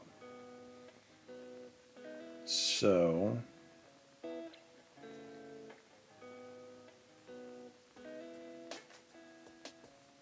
I just realized it's not 45 because speed is still in there. I don't know if this sounds like you really do need to be. Yeah, I know. This is definitely sleepy hours. Now I want to make a cup of peppermint tea when I get home. Hell yeah, bro. I don't know why, but that V8 joke almost made my juice come out of my nose. Nice. Okay, so hang on a minute. Instead of 45, because you need 9 per skill, but now there's only 4. That would be 48, I believe. I'm very dumb, so give me a second. Let me just calculate this. So 9 times 4, Jesus Christ, that's 36. I was way off. How did I get 48? It's higher than the number that I have. I am very, very bad at math. So it's 36 total to max out, which is good because you can be a little bit more liberal with these bonuses than say come on. You can be a lot more liberal with these bonuses than level ups in D&D, but they're not going to be like massive impacts immediately. And it also will encourage players to kind of take their time with the level ups. So like steadily work their skills up, going back and forth until they max all the way out. And then going for the 5, you have to specialize to that degree, right? This tracks. I'm digging it.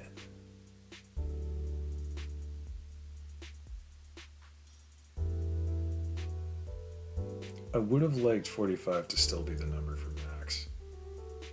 I'm seriously debating adding another skill specifically for that. Which actually, it wouldn't be the worst of ideas. So hold on, to get that 45 number, because I'm not completely attached to it, but I do like the idea. So I could add like a fortitude style stat and have that be the sort of, I don't know, like pseudo health of the character, because I don't want to use large HP bars. I still want this to be very low numbers with the health aspect. But I think having like a different resiliency level would kind of make sense.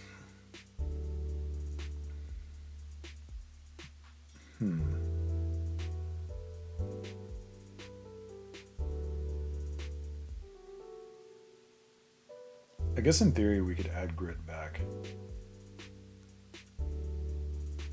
and make it more like a specific kind of thing.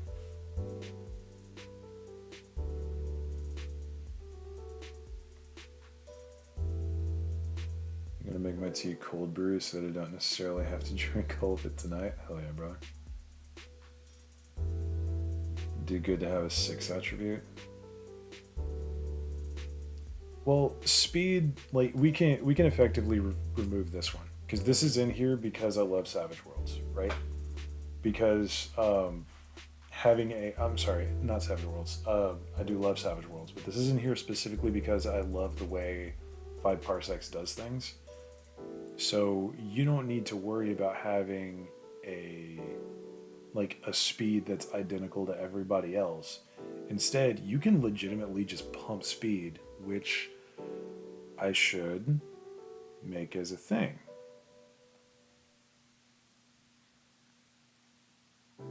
One moment. I have a thought. Table.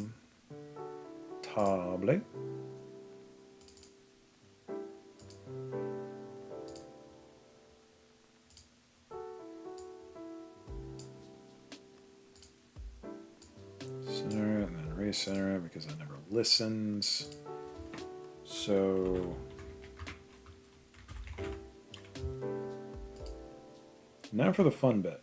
I'm going to say everyone starts at 4, so that's going to be a 0 cost. So then 5, 6, 7, 8.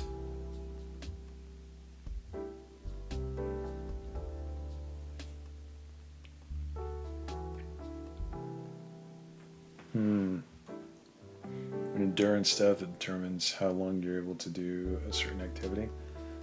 I kind of cycled that into body, and honestly, we could derive an HP stat from body still.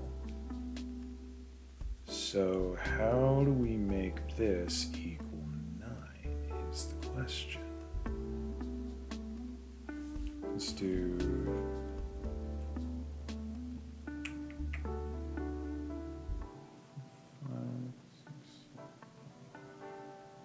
Wait a minute.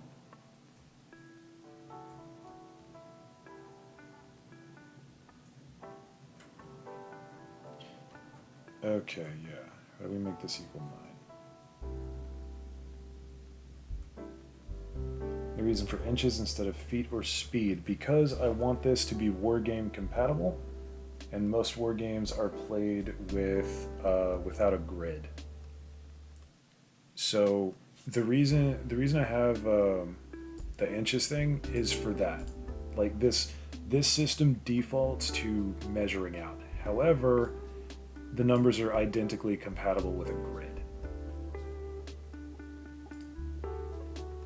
So I've thought of that. I have thought of that.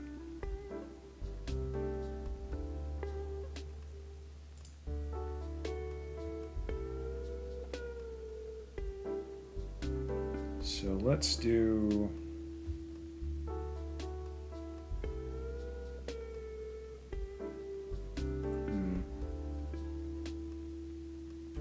One, 3.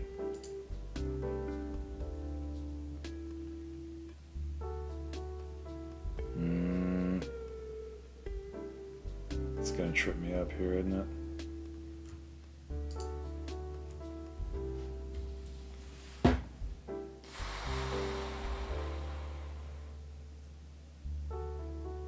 I don't like that though. Because if the speed bonus is 3, then there's going to be a lot of temptation to just grab that once you get 3. But if they're not going for it, then it really doesn't matter. I could make it, like, I could make this 4, but then that makes it 10. And I don't want 46 to be my endpoint, you know? Never played a game with inches before, so that was new to me. Yeah, 5 parsecs from home is, like, it basically portrays itself as a war game on the tabletop side of things. So you have a number of characters that you command around and you move them with inches, but aside from that, it's basically a usual TTRPG. But, like, 5 parsecs only has 5 total stats for every character. And there's very little that has impact on those stats. So you have, let's see if I can remember them off the top of my head. You have speed.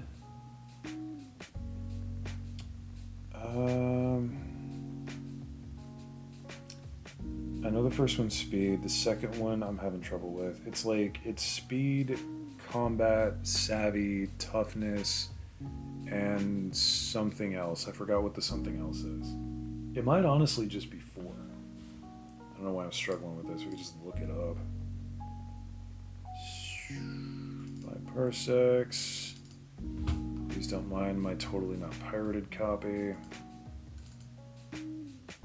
Here we go. So Oh, reactions. So reactions is like an initiative thing. So let me zoom in here so you guys aren't completely in dark. So your reactions here, in 5 parsecs, you roll a d6 for each character that you control. And if you roll equal to or under a character's reaction score, you can assign them that dice and they'll go into quick phase, which is overcomplicating a simple thing. But literally 5 stats for everything. And this is mostly wargame related, so you have 4 combat stats and then 1 kind of general other stuff kind of stat. Scan copy, nothing to worry about. And I don't know. I've purchased the book, okay? I have access to the book. Like I'm physically touching the book right now. I have paid my dues. Happen to not get a PDF for it. I don't think. Maybe I did and I just forgot to download it. Probably that one. But anyway. This is like the official sheet though. Okay, so the Cairn. So what are we doing at this current moment? I completely lost myself. Right, this.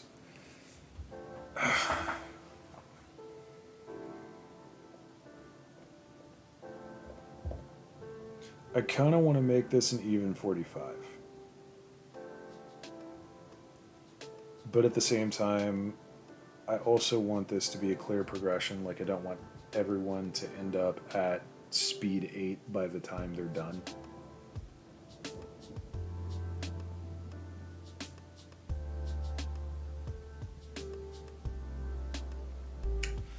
We'll do 46. If it really bothers me, then... Actually, you know what? Heck it. We'll do that for now. If I need to adjust this, then I will.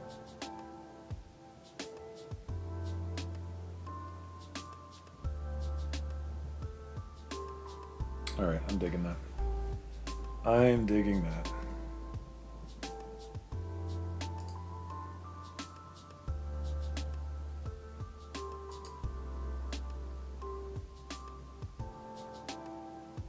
Just rereading this.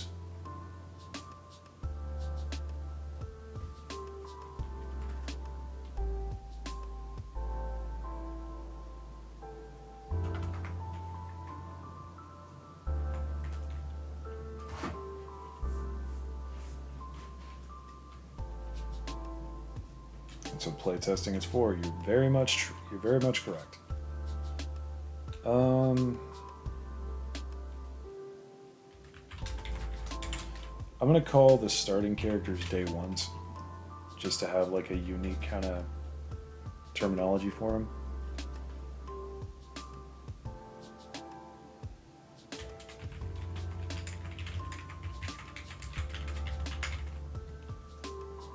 All right.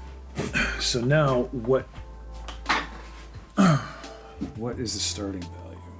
It's a max level that you're going for. You could always make the max level a bit lower to make it where players can't get everything and have to make a dedicated build. I don't know. Like, I don't want to do levels and classes. That's not something that I'm fond of, right? So instead of levels and classes, I just want this to be skill-based, so I have to determine, like, how many points to give them instead of how many levels until they're maxed. I'm going to consult the Serenity book because it has kind of a similar sort of deal.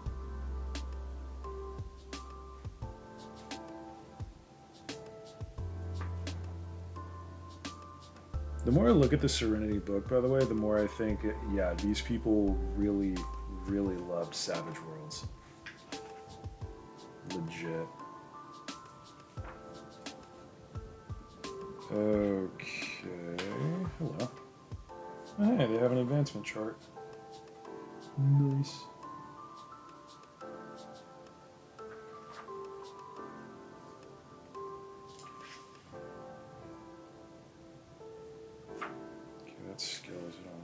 There we go.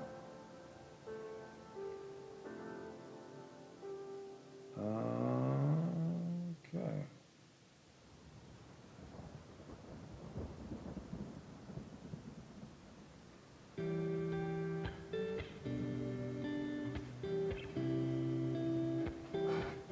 Okay, hold on a minute. Start the heroic level. Okay, so where's the heroic level? Here we go. Okay. Okay, so a brand new character in the Serenity book, starts with 42 attribute points. But oh dear God, this is very different. So the stats here, they go from D4 to D12, and then, yeah, so basically D4 to D12. And D4 costs 4, D6 costs 6, D8 costs 8. Okay, so that's pretty normal. And what does a character sheet look like?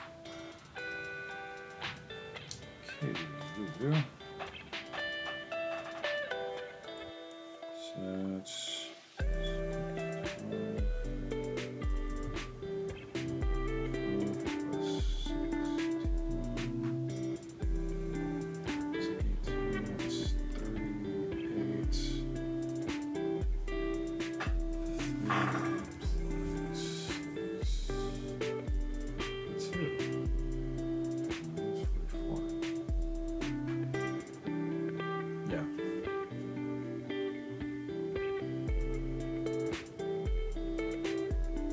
okay. So basically, starting off, we have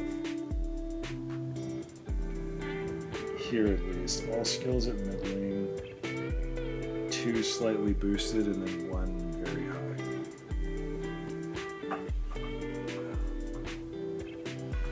Damn, that's hard.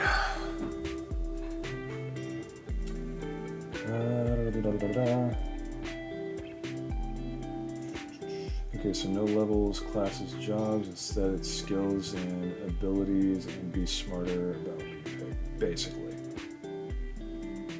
Maybe the maximum skill point pool the players have access to could be 40, since the max is 45. Well, that's still getting them, like, that's literally one of their skills doesn't have a D12. Like, that's all that you're taking away from them. Legitimately, one skill does not have a D12, or their speed isn't maxed out. So if we're gonna put in a sort of arbitrary max value on it, I would rather just kind of not, because Savage Worlds, and I know I'm going back to Savage Worlds a lot, but Savage Worlds is kind of partial inspiration for this. Savage Worlds does advancements. And the advancements can be used for a lot of things, but there's not really a limit on how high your skills can go, as long as you have the points for them. You can still send them along. Now, there is a limit to how far your attributes can go based on your level, heavy air quotes, which is however many advancements between start and finish. So at 4, you start as a rookie or a novice, then you get 4 advancements in your seasoned, you get a bunch more advancements, you're a veteran, and then it goes to legendary. You can only get 1 attribute up between 1 attribute up per advancement level. But since I'm combining the skills here, and you can use the advancement points to just brute force a skill way above what your attributes are, I'm thinking the quote-unquote max level does need to be a little bit lower, which means I probably need to build some characters to see what it looks like. This is what playtesting's for, but I feel this would be broken as fuck. Yeah. Having a 40-point character is like having the Master Chief, who is also a social butterfly. So we are very much in the realm of the heck is going on? Why are we like this? Okay, let me grab a notebook here and I'm going to throw some classes together just because it's easier to do.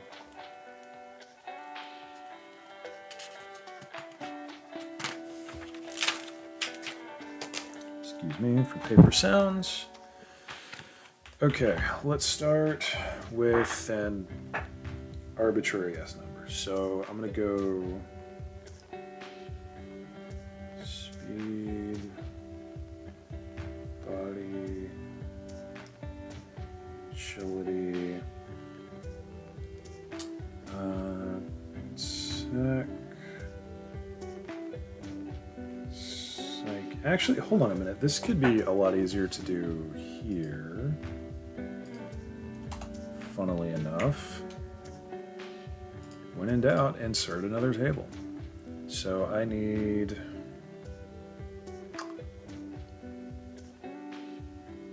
okay, I'm gonna need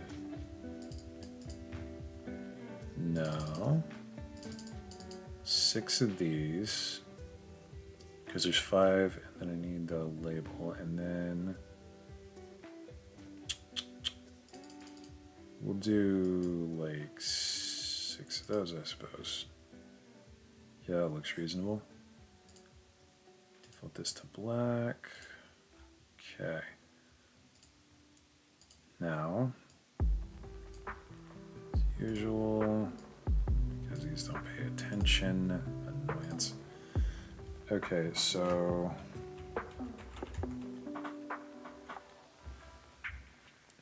to get speed, body, agility, tech, and I forgot how to brain for a second there.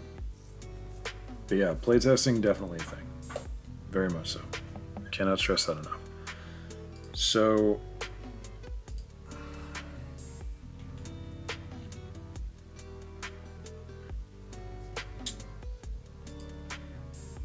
all right. Soft cap based on specific rank of the player. They sound a bit arbitrary.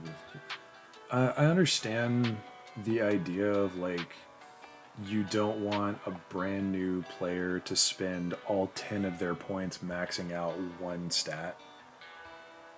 But on the other hand, if the player wants to hyper specialize like that, you can't really tell them they're wrong, right? Like in Savage Worlds, if you really want to, you can start with D4s across the board, except like in agility, and you be the most agile, fighty mofo in the entire group. But you're going to be garbage at most other things that don't involve agility. So I'm kind of relying on the cost to do that. So let's start with 10 as our starting value, right? So we're starting everything off at 2d4s. So how would I do this?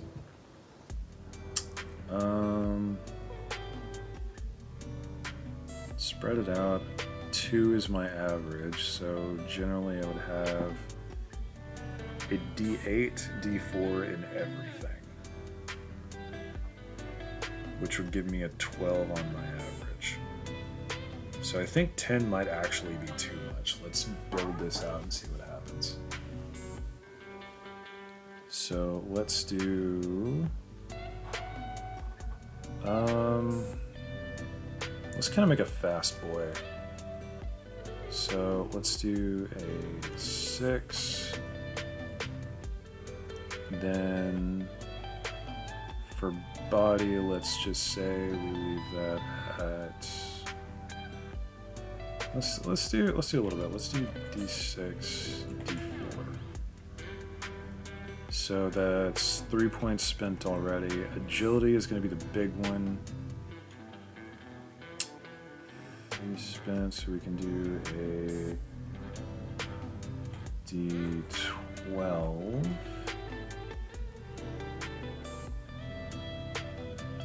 d4. So that's 2, 1, it's 3, and then another 4. So we're at 7. We've got 3 left to burn.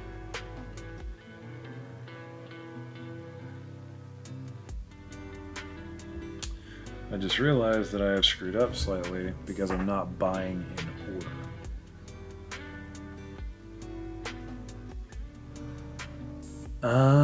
Hold on. I did screw up quite significantly.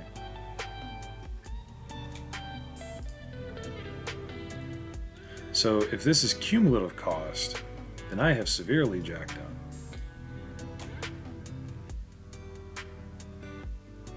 Quite notably. So let's see what all of this added up would be for each individual skill. So 6, 10. So it'd be 10 plus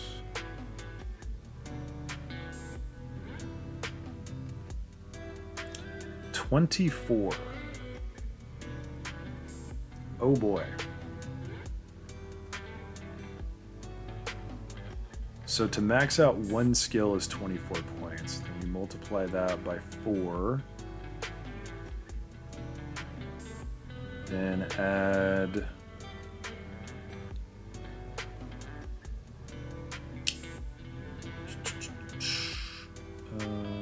One, 2, 3, 4, 5, 6, 7, 8, 9. Add another 9. Okay, so yeah, I severely miscalculated. So it's not 45 to max it out with cumulative cost. It would be 105.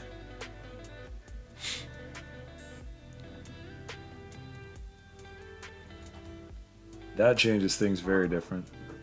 Are they going to be playable races or create your own race system? Probably a...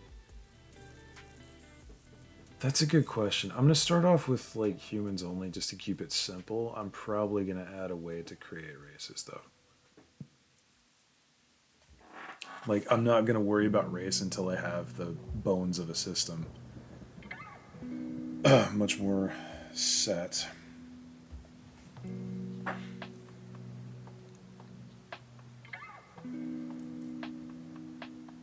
And I'm thinking, like, okay, if this is going to be cumulative, then we can adjust this slightly. Because 105 to max everything out is a bit much. But then that also means that players can be given more skill points more frequently, and that's a pretty nice dopamine rush whenever you get an upgrade. Even if you can't spend it right away, it's like, I got some money for the piggy bank. So this is not bad. This is not bad at all.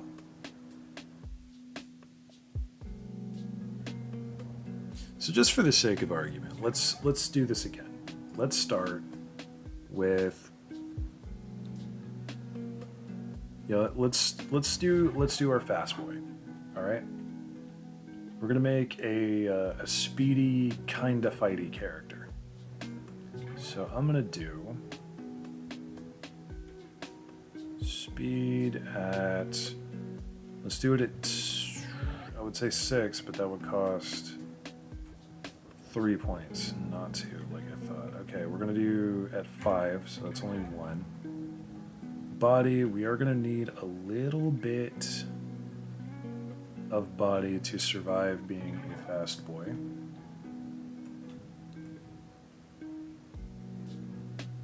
Is it worth burning the 3 on? I think so. So let's do D8,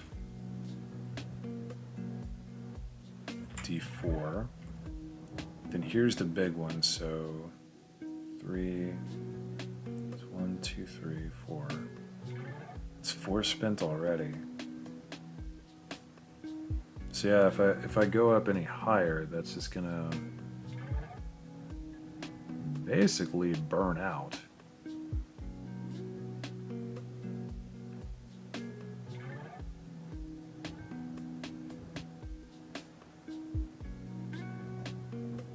Okay, so let's break this down a little bit more. Let's do that as a d6. And I know there's no point to really burning through on this, but I think keeping the numbers low is a good idea. So d6, d4. That's only 1. So now we still have 8 to burn. So now we can do the 3 plus another 2 is the 5. So we can do a d8, d6. Maybe 5 plus 2 is 7. So we still have a little left over for tech.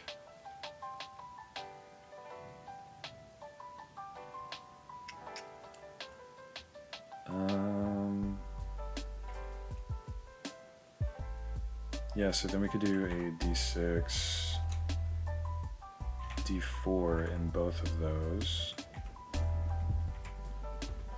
And that would round us out, right? So it's 1 for speed, 1 for body. Agility is 1, 2, 3, 4, 5. And then 1 and 1, which would leave us 1 left over, I believe.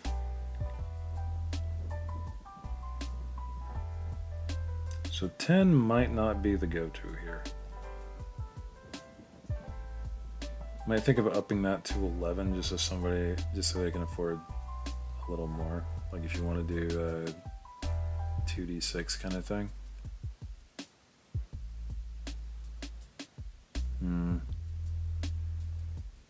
Makes sense though. I think playable races would be dependent on the setting of the specific game. Like one race might be treated with hostility, when another will be welcomed with open arms. Yeah. Like obviously, if we're gonna do something like a modern setting, then I'm not gonna worry about races because everyone's a human. Hashtag racism is stupid. But yeah, if we're talking like fantasy settings with elves and dwarves and shisa, then probably. And then obviously getting into aliens, yeah, there's going to be some different stats going on there.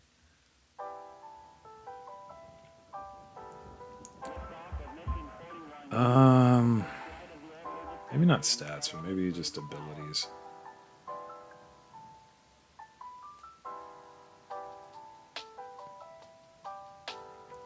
Let's see if we can move some points around though. Well, no, that's about where I would want something. And honestly, if we really wanted to, we could leave both of these at d4s and then come up here and just do 2d6. Which I believe would be the same. So it's 1 for speed, 3 for there, for body, and then 5, 6, 7, 8, 9. I've miscounted.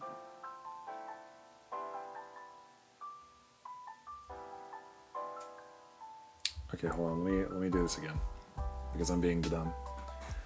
This is throwing me off. So let's recalculate this, and once this chart is correct, then we can get some stuff going. Okay, so d6, just 1. d8, d4 would be 3. Because of cumulative cost. D10, D4 would be 6. And then D8, D6. I'm losing my damn mind. Would be 4. So 6. 4,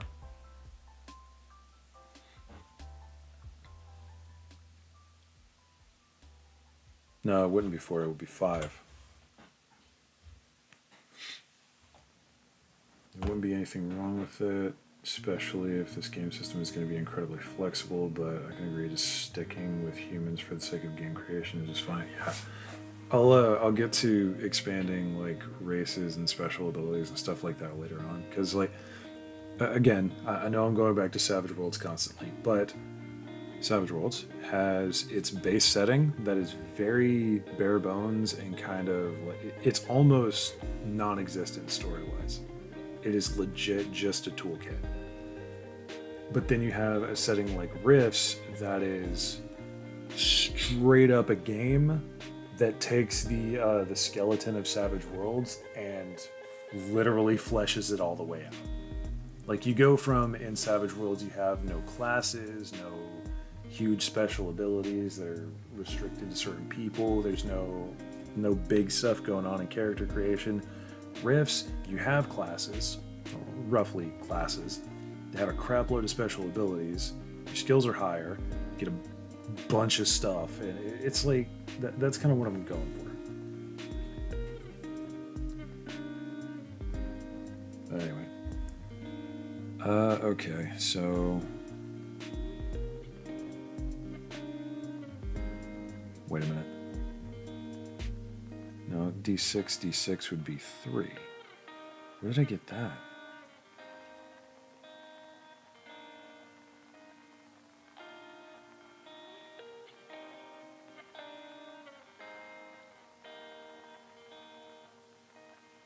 I'm losing my damn mind. Anyway. This is going to drive me insane. Okay. D12, D4. So 1, 2, 3, 4, 5, 6, 7, 8, 9, 10. So yeah, it'll be 10. And then D8, D6 would be 1, 2, 3, 4, 5.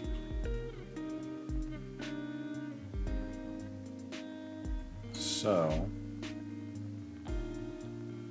take it back. It actually benefits people to, well, not really. If they're going to be spending that much. Whatever. I'm confusing the piss out of myself again. So D6, or D10, D6. D1, 2, 3, 4, 5, 6.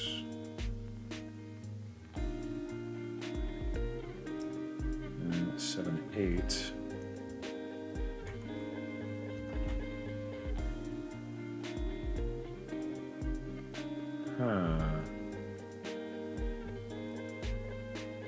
Then D8, D8. 1, 2, 3, 4, 5, 6, 7, 8. Interesting.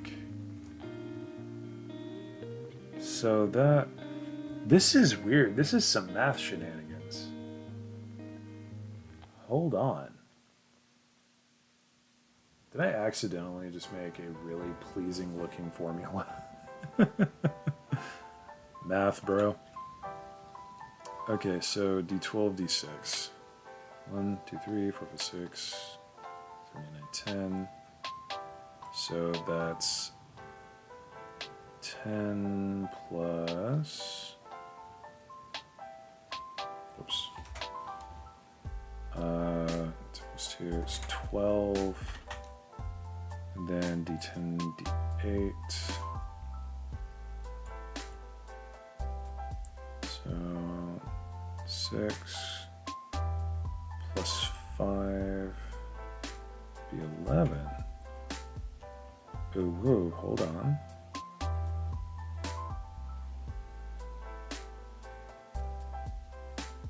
Yeah. Interesting.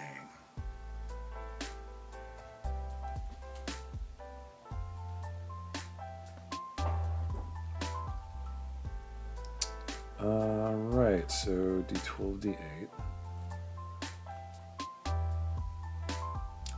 So it'd be 10. Wait a minute. I did that wrong. Because it's supposed to be D10, D8. No, 6 plus 5. Okay, yeah, I did that right. So this is D12, D8. So that whole column's 10, and then plus 5, 15. Then D10, D10, 6, and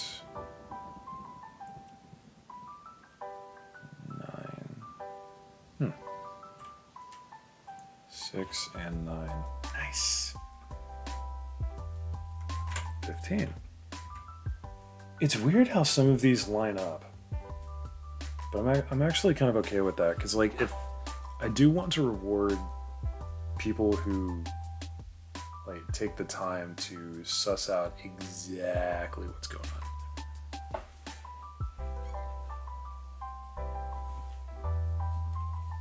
My number crunchers. I like my number crunchers.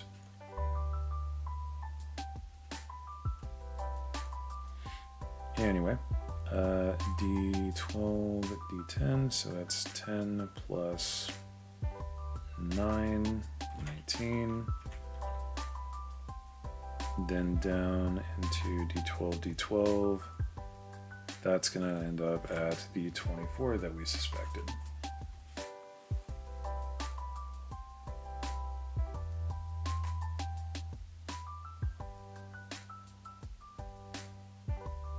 This is really interesting. I know I've said that a lot, but this is really freaking cool. And I think I might add this in, like this whole chart, as like a character creation aid. I also just realized that it's 24 points to get a max score of 24. That's funny. I didn't mean for that to happen. Math is just weird. But okay.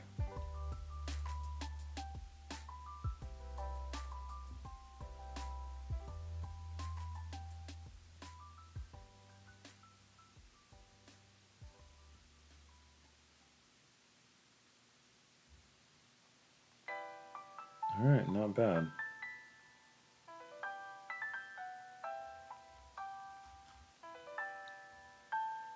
So let's do something a little more.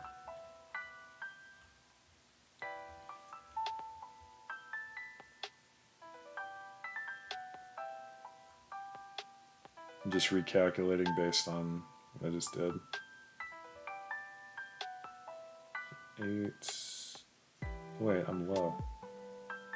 Yeah, so I still got one left over here. That's funny. I think. Unless I calculated wrong, which is entirely possible. Yeah, I did indeed. So that's 1. Then 2d6 costs 3. Sorry, I know you guys didn't sign up for math. Well, you kind of did. Okay, that's 3. Then d8, d6 is 5.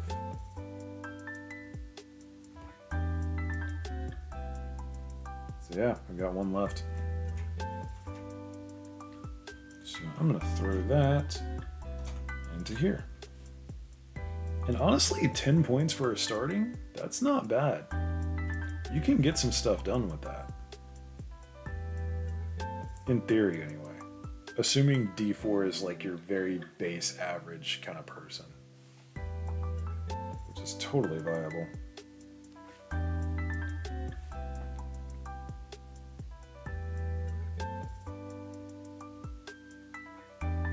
I'm actually kind of liking the 10 start.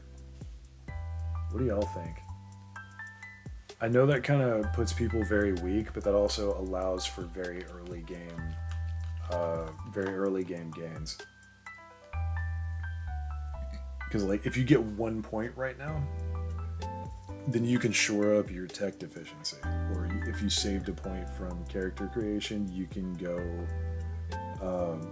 you can plug that straight into speed for more speed.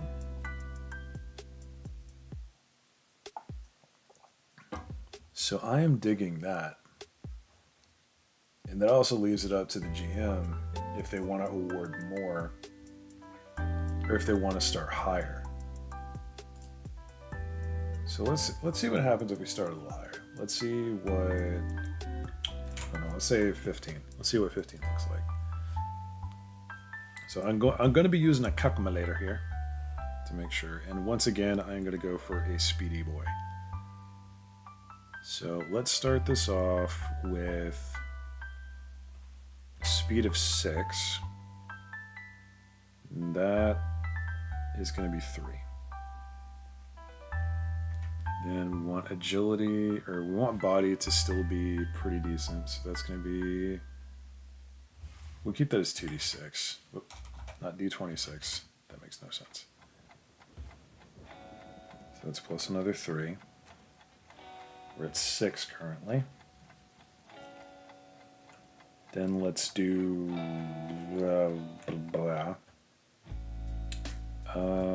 agility. What can I afford?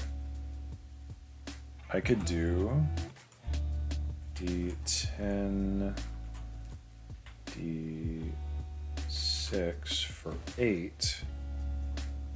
That leaves us with 1, which we can once again crank into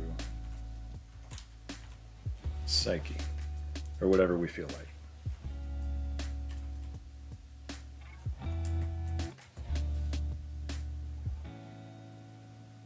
Alright, I just realized D4.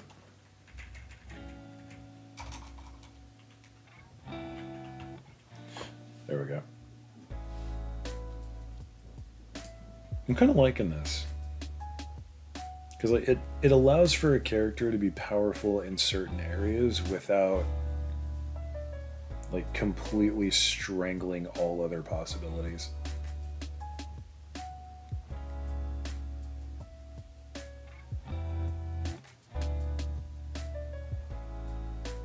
And legit, all that did was just up this one. Pretty much. This one and the speed. Which I guess makes sense. So let's see what a 20 looks like. And then basically we have 5 points to burn. So let's do it that way instead. So could put it into speed, or we could get our first D12. Which I am kind of about. Yeah, so we'll do 6, then 2d6, because that's still pretty solid. Then we can do d12, d6. Is there a point to that, though?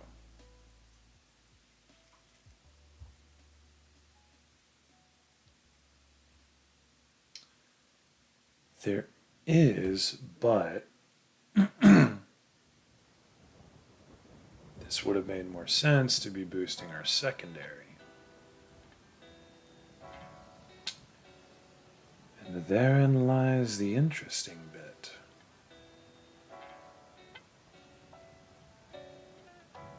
Ooh, because now, hold on. So we don't need the D12. Because if that's a D6, we can just boost it for 3 instead of going for the extra 12. Ooh.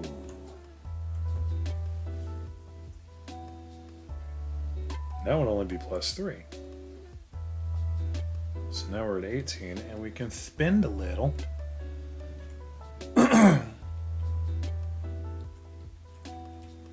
So we don't need to deal with tech. We can instead go for 2d6 there for the extra 2. So there is a strategy to leveling up.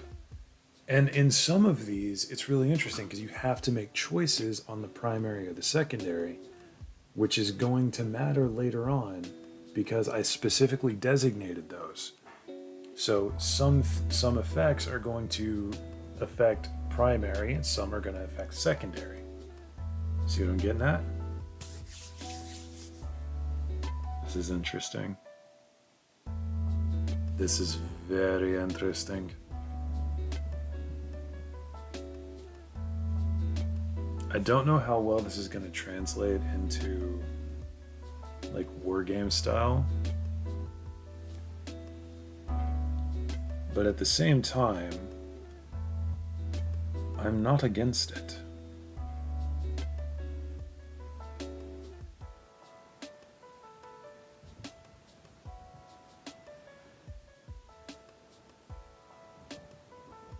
Okay.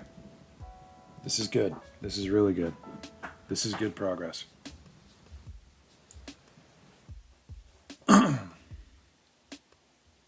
This is actually great progress. And honestly, I think we've gotten a little further than here. Not really, but...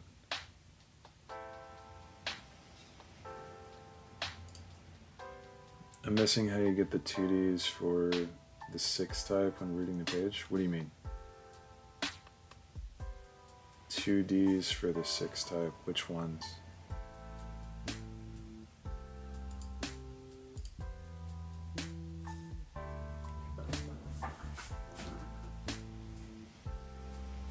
For 2D6. 2D6 would be here, which would be 3 cost. Is that what you were asking, or 6 type?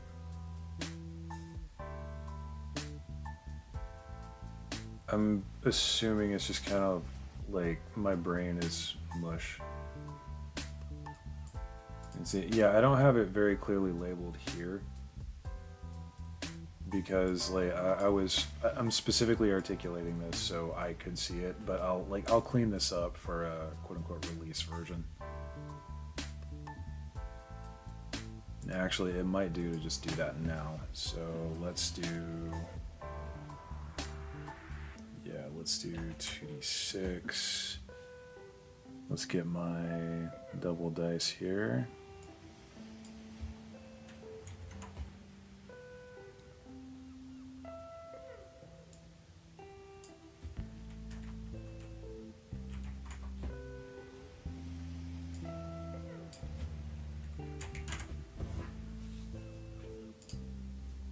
All right, does that look a little cleaner? A little easier to read? Like I said, I'm not trying to at you about this. I'm just trying to keep up with myself.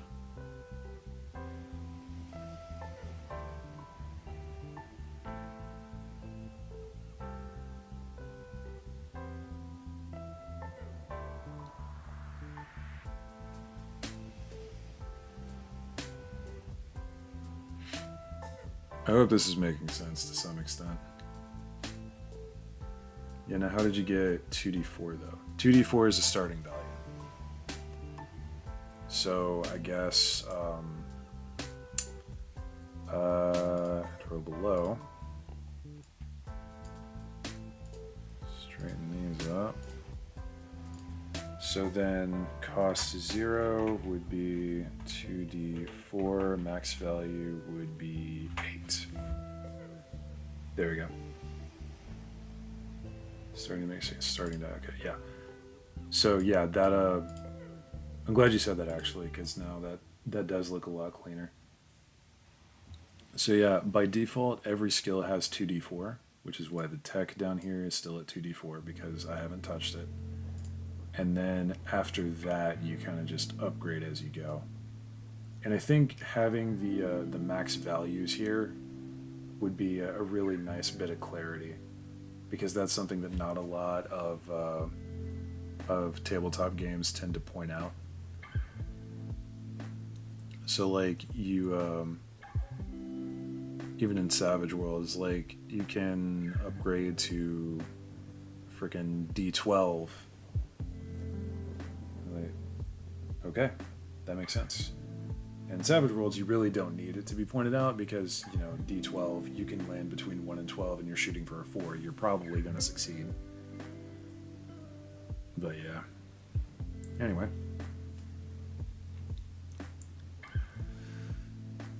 Yeah, I think that was a good start, if nothing else.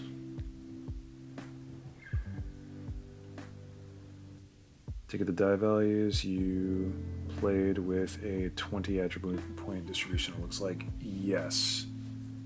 So it's 24 to completely max out a skill. And then down here, I was rolling... I was basically doing different starting point values. So this is with 10 points, this is with 15, and then here's 20, and I can keep going on.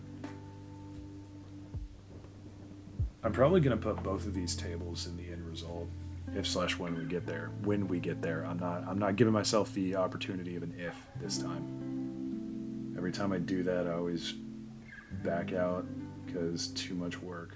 Not this time. I'm really liking this setup. And I actually had a pretty decent idea of how to translate this into a large battle setting. And that's basically just cut all of the numbers in half, right? So reduce everything down to 1 dice. Take, I guess we can say average the two together and take whatever's closest.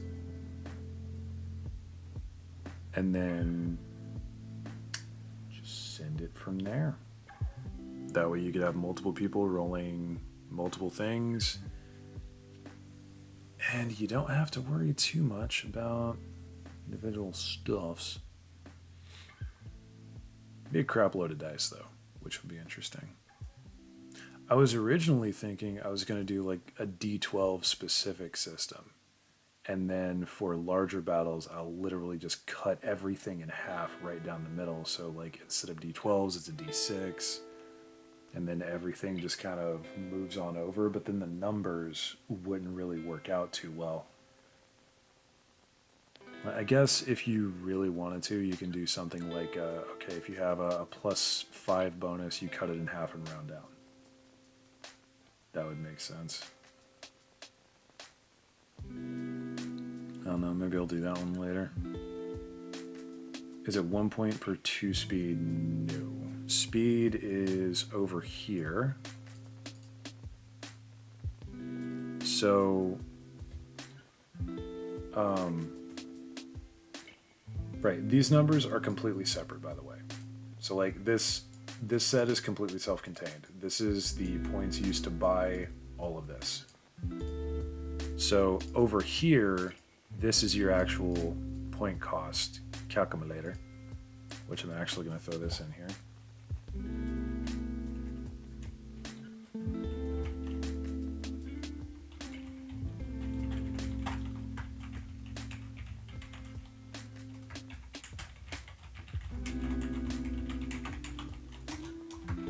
And I do need to specify that costs are cumulative because that can get out of hand very quickly. Everything makes sense looking at it now? Cool. This is good though. This is good. Like definitely, by all means, tell me if something doesn't make sense. Because if it doesn't make sense here, while I'm like actively kind of talking about it and working with it to you guys, no one's going to have any idea what's going on with the finished product. Like they pick it up, they don't have me sitting there over their ear explaining every little thing. It'd be horrible. So, oh, this is a long journey that I put myself on. Holy crap. I have ADHD, so I'm bound to miss something. I'm pretty sure I have ADHD, so yeah, bro, I'm right there with you.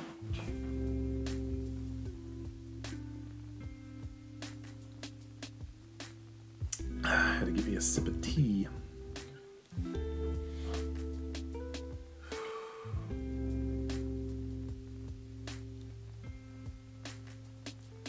I just zoned out for a minute, and I'm gonna be honest.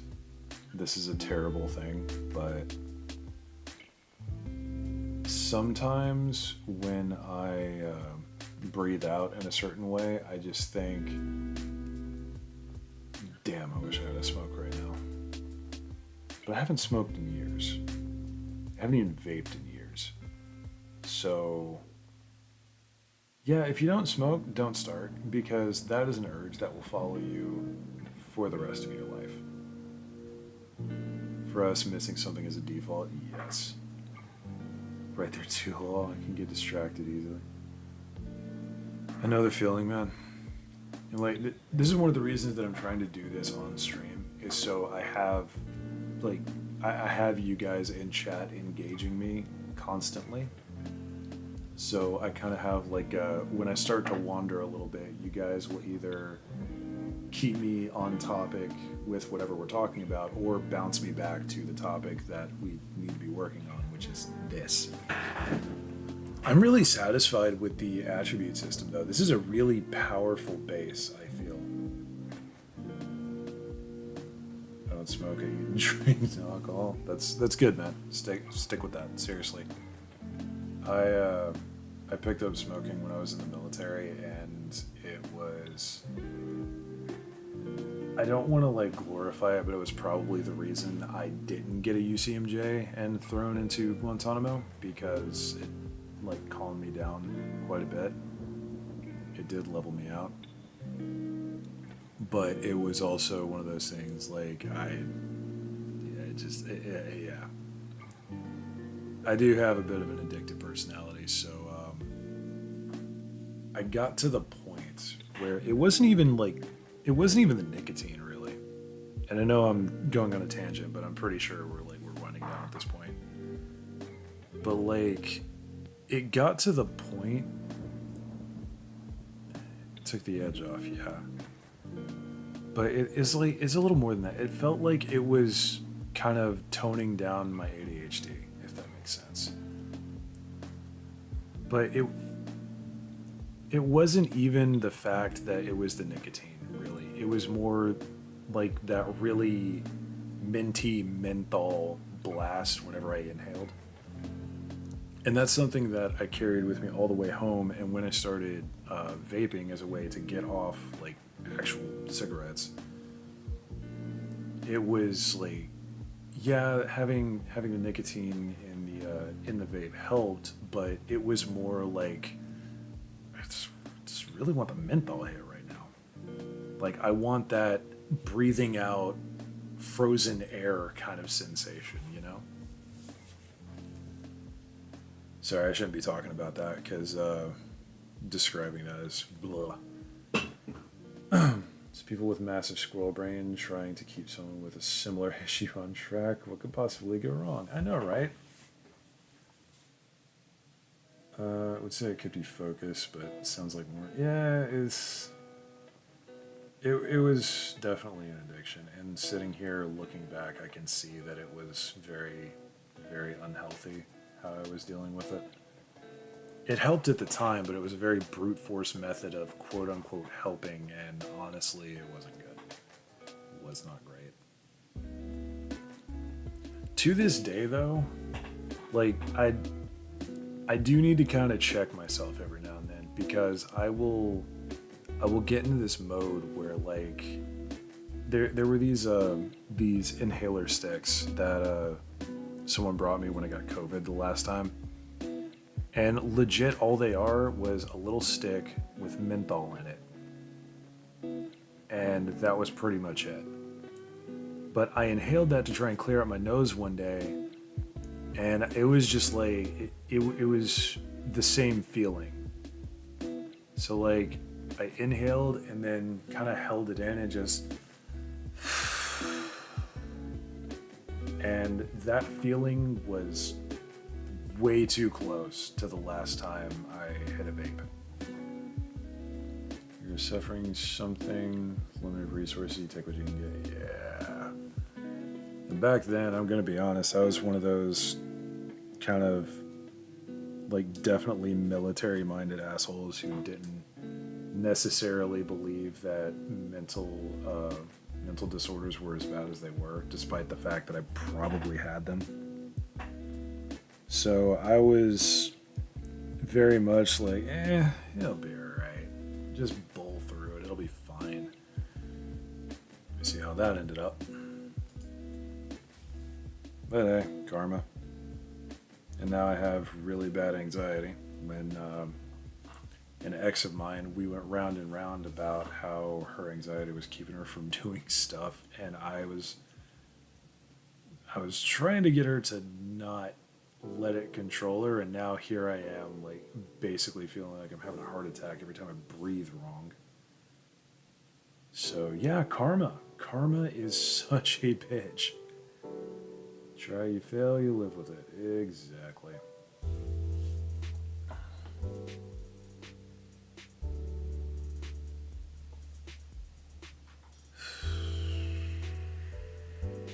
But you don't regret what you couldn't control. Fair point. However, there was stuff that I could control. And I could regret it, or I could learn from it. Damn it, then I see someone playing the Rift Breaker on my other screen. I'm like, yeah. Now I want to play video games. Big surprise.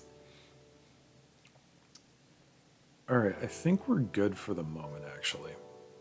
And I think 10 skill points as a starting value is pretty solid, because that does kind of force people to really think about what they want to spec into.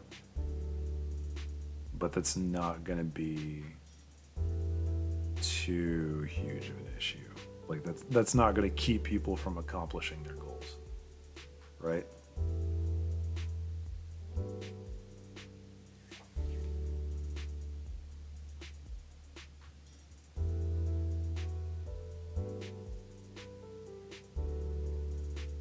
Still think this is just cool, though. How many days have you been working on this? Well, so draft number 1, which is the original version that was really scuffed, I did all of this in a single day. As well as this. But again, this is incredibly scuffed. That's not workable. This and all of this we did yesterday. And now we're here. So 3 days, roughly. When I get on a creative streak, I am very fast. And like, dude, you should... I don't think I will ever do this on stream, because the fact that like I can get distracted by people watching me is one of those things like, I can't do it. But if I ever get into the mode where I just like start typing out lore or a story or something, and honestly, it's probably in when I was doing the New Earth streams a while back. But whenever I get rolling on like a story or something and I get a creative flow going, I just blast through it at turbo Mach Jesus. There is no stopping me. And then if somebody actually does stop me, then it's an immediate train derails, everybody dies, nobody knows what's going on. What was I saying? I was in the middle of writing the 3rd epic of Beowulf, and then it's just like, what are words? Definitely understand the anxiety bit. I have a similar issue to a master's degree because my upbringing regards figuring out what I want to do with my life. Parents kind of killed that in me. Yeah. I'll be honest, I think I just had an existential crisis at some point, and then was sort of forced to confront my own mortality, which is a really heavy subject. But that's also one of the things, like, I kind of got by without thinking about that, just by saying, like, something will happen. I'll be alright. And then I kind of had that moment of, like, Yeah, no, I'm gonna have to face that at some point, and I'm not mentally ready for it. But anyway, yeah, mental issues, man, they suck.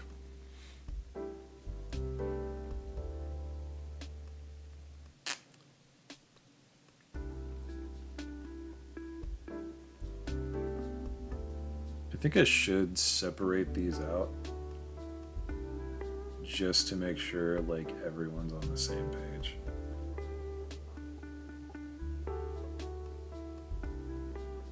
Like, actually, I could move this one up and move that up because it's the same value, except it's not the same value there. Then these are the same value, as is that. I just realized there's 3 different ways to get a value of 16, and the most straightforward one costs more. I have depression with my ADHD now, so when I want to and try to do a stream recording, something about you just can't. It's gotten worse now that I found a new job recently. Yeah, I feel that, man. I think deep down that's one of the reasons I don't want to get like a day job, is because I know I will not have energy to do anything else. And everyone around me is like, no, you will have energy. You'll be fine. It's not going to take that much out of you. It's like, dude, come on. I remember working literally anywhere. The easiest job that I had drained me to the point that I came home and just fell asleep the first few days, because my social battery is non-existent. I can kind of ration it and extend it when I'm doing like a service job, but no. The interaction is what kills me. Being here behind a computer screen where I have full control over every interaction, this helps. This helps a lot. Case in point, I've been streaming for 3 hours and it feels fine. And yesterday I streamed for 5 hours. Feels fine. But you put me in the same situation in a like a public meeting place. Like if I were to go to the library with you guys and we do all of this in person, absolutely not. I would be into it. I would be all about it. But the second I'm out of that situation, energy is going to plummet like a freaking meteorite. It is going to hit the dirt so fast, Satan is going to jump.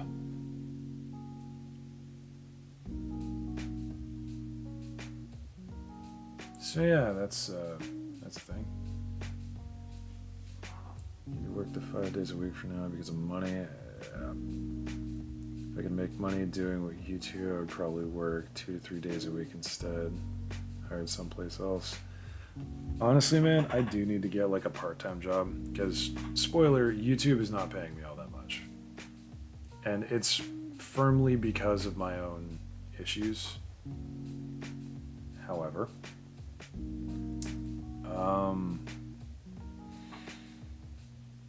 yeah, if I could do like a really chill part-time jobs, like 2 or 3 days a week, and then just basically work myself on YouTube all the rest of the time, yes, that is the life.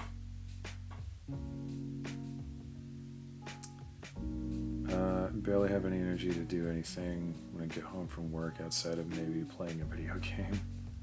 When I do things like stream or record, but I feel like I don't have the time to do it. Yeah. Nagoma, that is a big thing. And honestly, I kind of fell into the same hole. Just because like I have this really bad habit of thinking of things as a whole production, right? Like I can't just go downstairs and do the dishes, if that makes sense. I gotta go downstairs and do a whole bunch of other stuff because it's like it's the ritual of being downstairs in the first place. And it's a similar thing. Like if I'm going to stream, I can't just turn things on and go stream.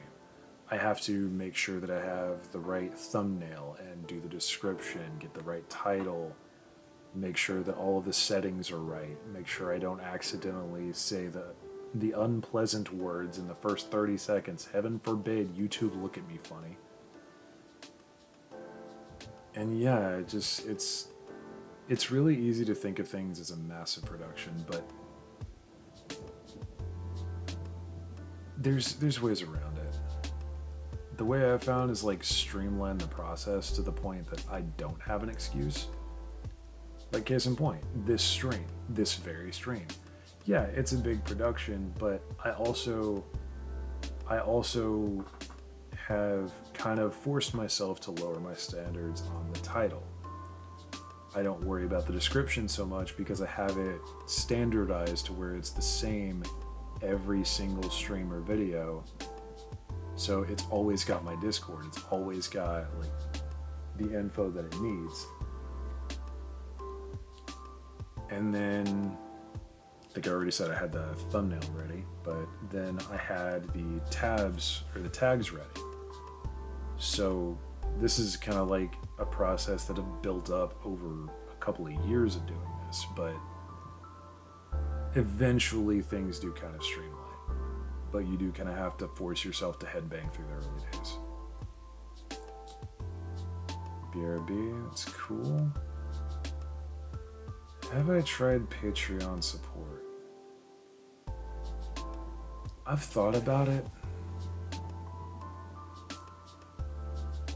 I have thought about it, but I feel like I don't have that much to offer anyone through Patreon. Because like I don't really even have anything to offer members on YouTube, which I do have set up. But like, what would I do? You know, what would I do on Patreon that would merit you guys paying me money? See what I mean? Because like I barely upload as is. The stuff that I do upload is honestly pretty low effort. The streams are. I'm not going to put a Patreon limit on streams.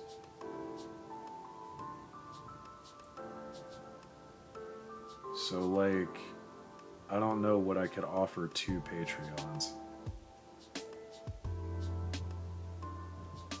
Especially because I work a full-time job right now. I also have a relationship to put energy towards. Now a new apartment to maintain. Yeah. Yeah, that's a lot. And not to say that my methods will work for everybody. I'm just letting you know my own process. And the only way that I get stuff done now is the fact that I've streamlined the absolute crap out of it.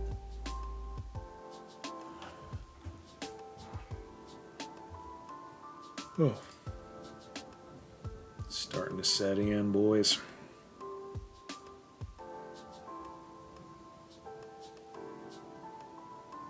So I'm gonna just kind of glance through here a little bit.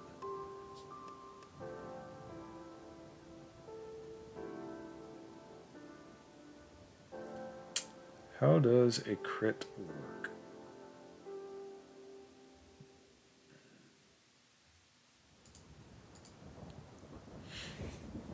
I'm going to assume. Yeah. So let's do this now.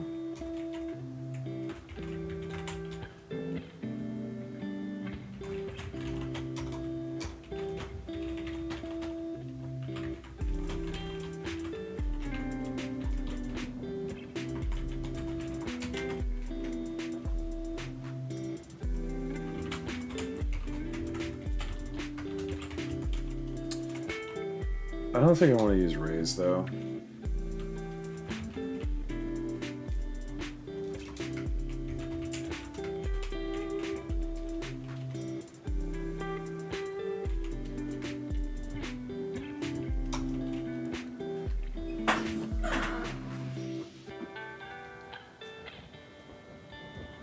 And I'm probably not going to use exploding dice, so.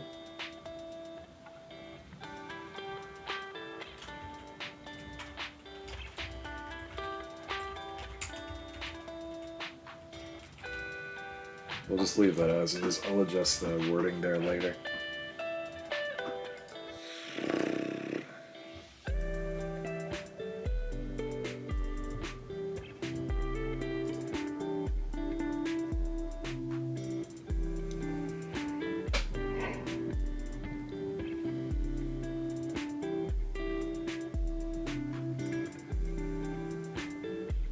I guess we could figure actions into it.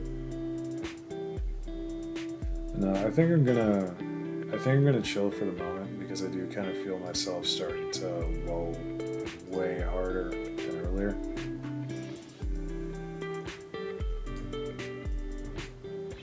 I think like this is a really strong foundation though. Like this is good progress. Doing good work here, boys. Also, the vibes are strong. Like, holy crap.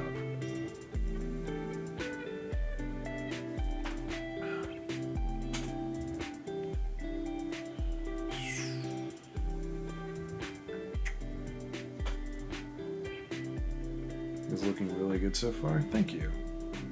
I think so too.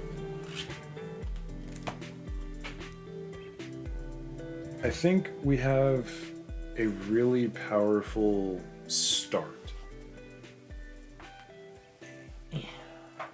Now, whether we maintain that momentum, that is a little up in the air, because I don't know how this is going to escalate further, but we have our baseline stats now, which is very important. So we have basically everything that we need to do pretty much everything. Like, now that I think about it, I'm gonna look around a little bit. I'm gonna watch some videos and check some tutorials. And I'm gonna see kind of like what some good tests are to do of a system like this.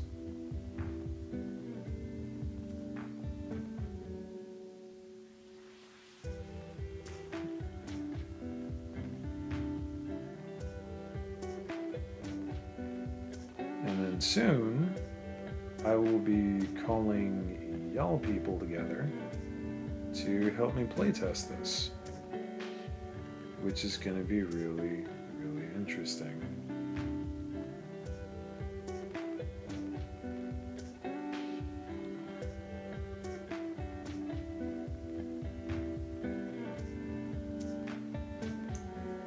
I am liking the progress made though. Like, this is genuinely pretty heartening. Like, I don't want to say that I'm hyped, but I'm feeling a little hyped, you know?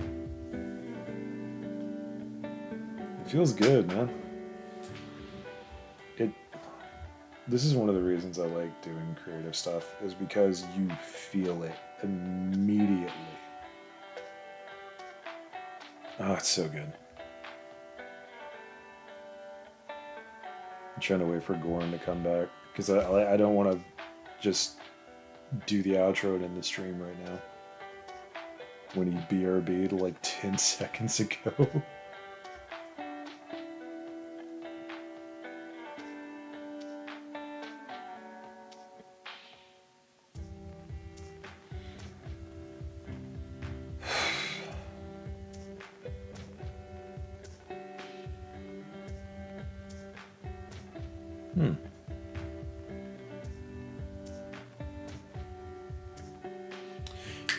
Something just occurred to me.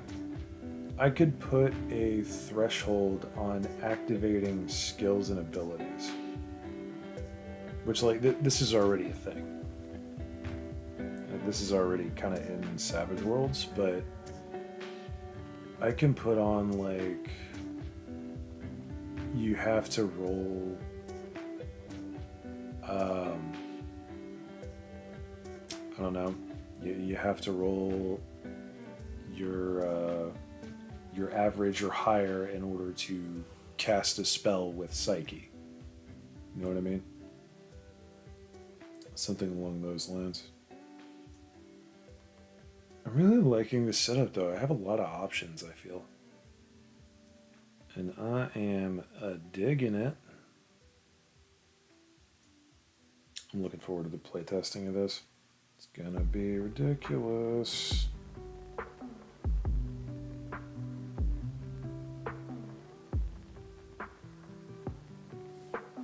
There's not gonna be any like massive explosion potential like in Savage Worlds, but gonna bed. It's past midnight here, and I picked up a shift in the morning. Scheisse, man. Good night, buddy.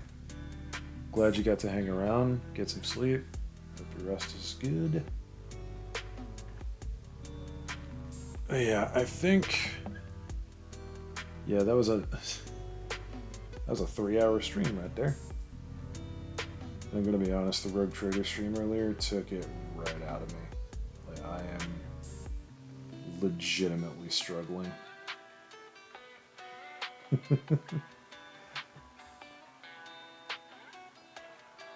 But yeah. Alright. I am good with calling that as it is. Hope you guys enjoyed my rambling and minuscule progress. But yeah, Goran, Goma. Where's the other homie here? I think it's just been you two bouncing off of me the entire time. Yeah, pretty much. Jack Wolf or ACG might still be lurking around. No, Jack Wolf hasn't been here for this stream. It's Quizzled, more than likely. Yeah, there you are, Quizzled. Quizzled, you are like my favorite lurker just because of your name. I just want you to know that.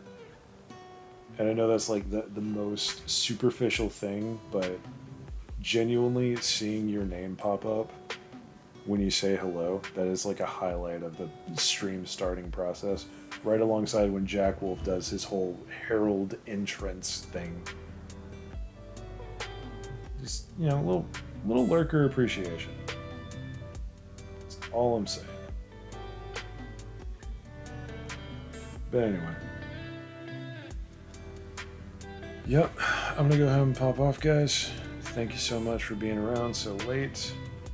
Y'all have a wonderful day. I'll probably be picking this up tomorrow or sometime soon, and I'm pretty sure I'm going to stick with this one, because this one, I'm liking it. I'm liking this setup. But yeah, y'all have a wonderful day, night, sleep, whatever it is you're doing or up to. I will see y'all next round.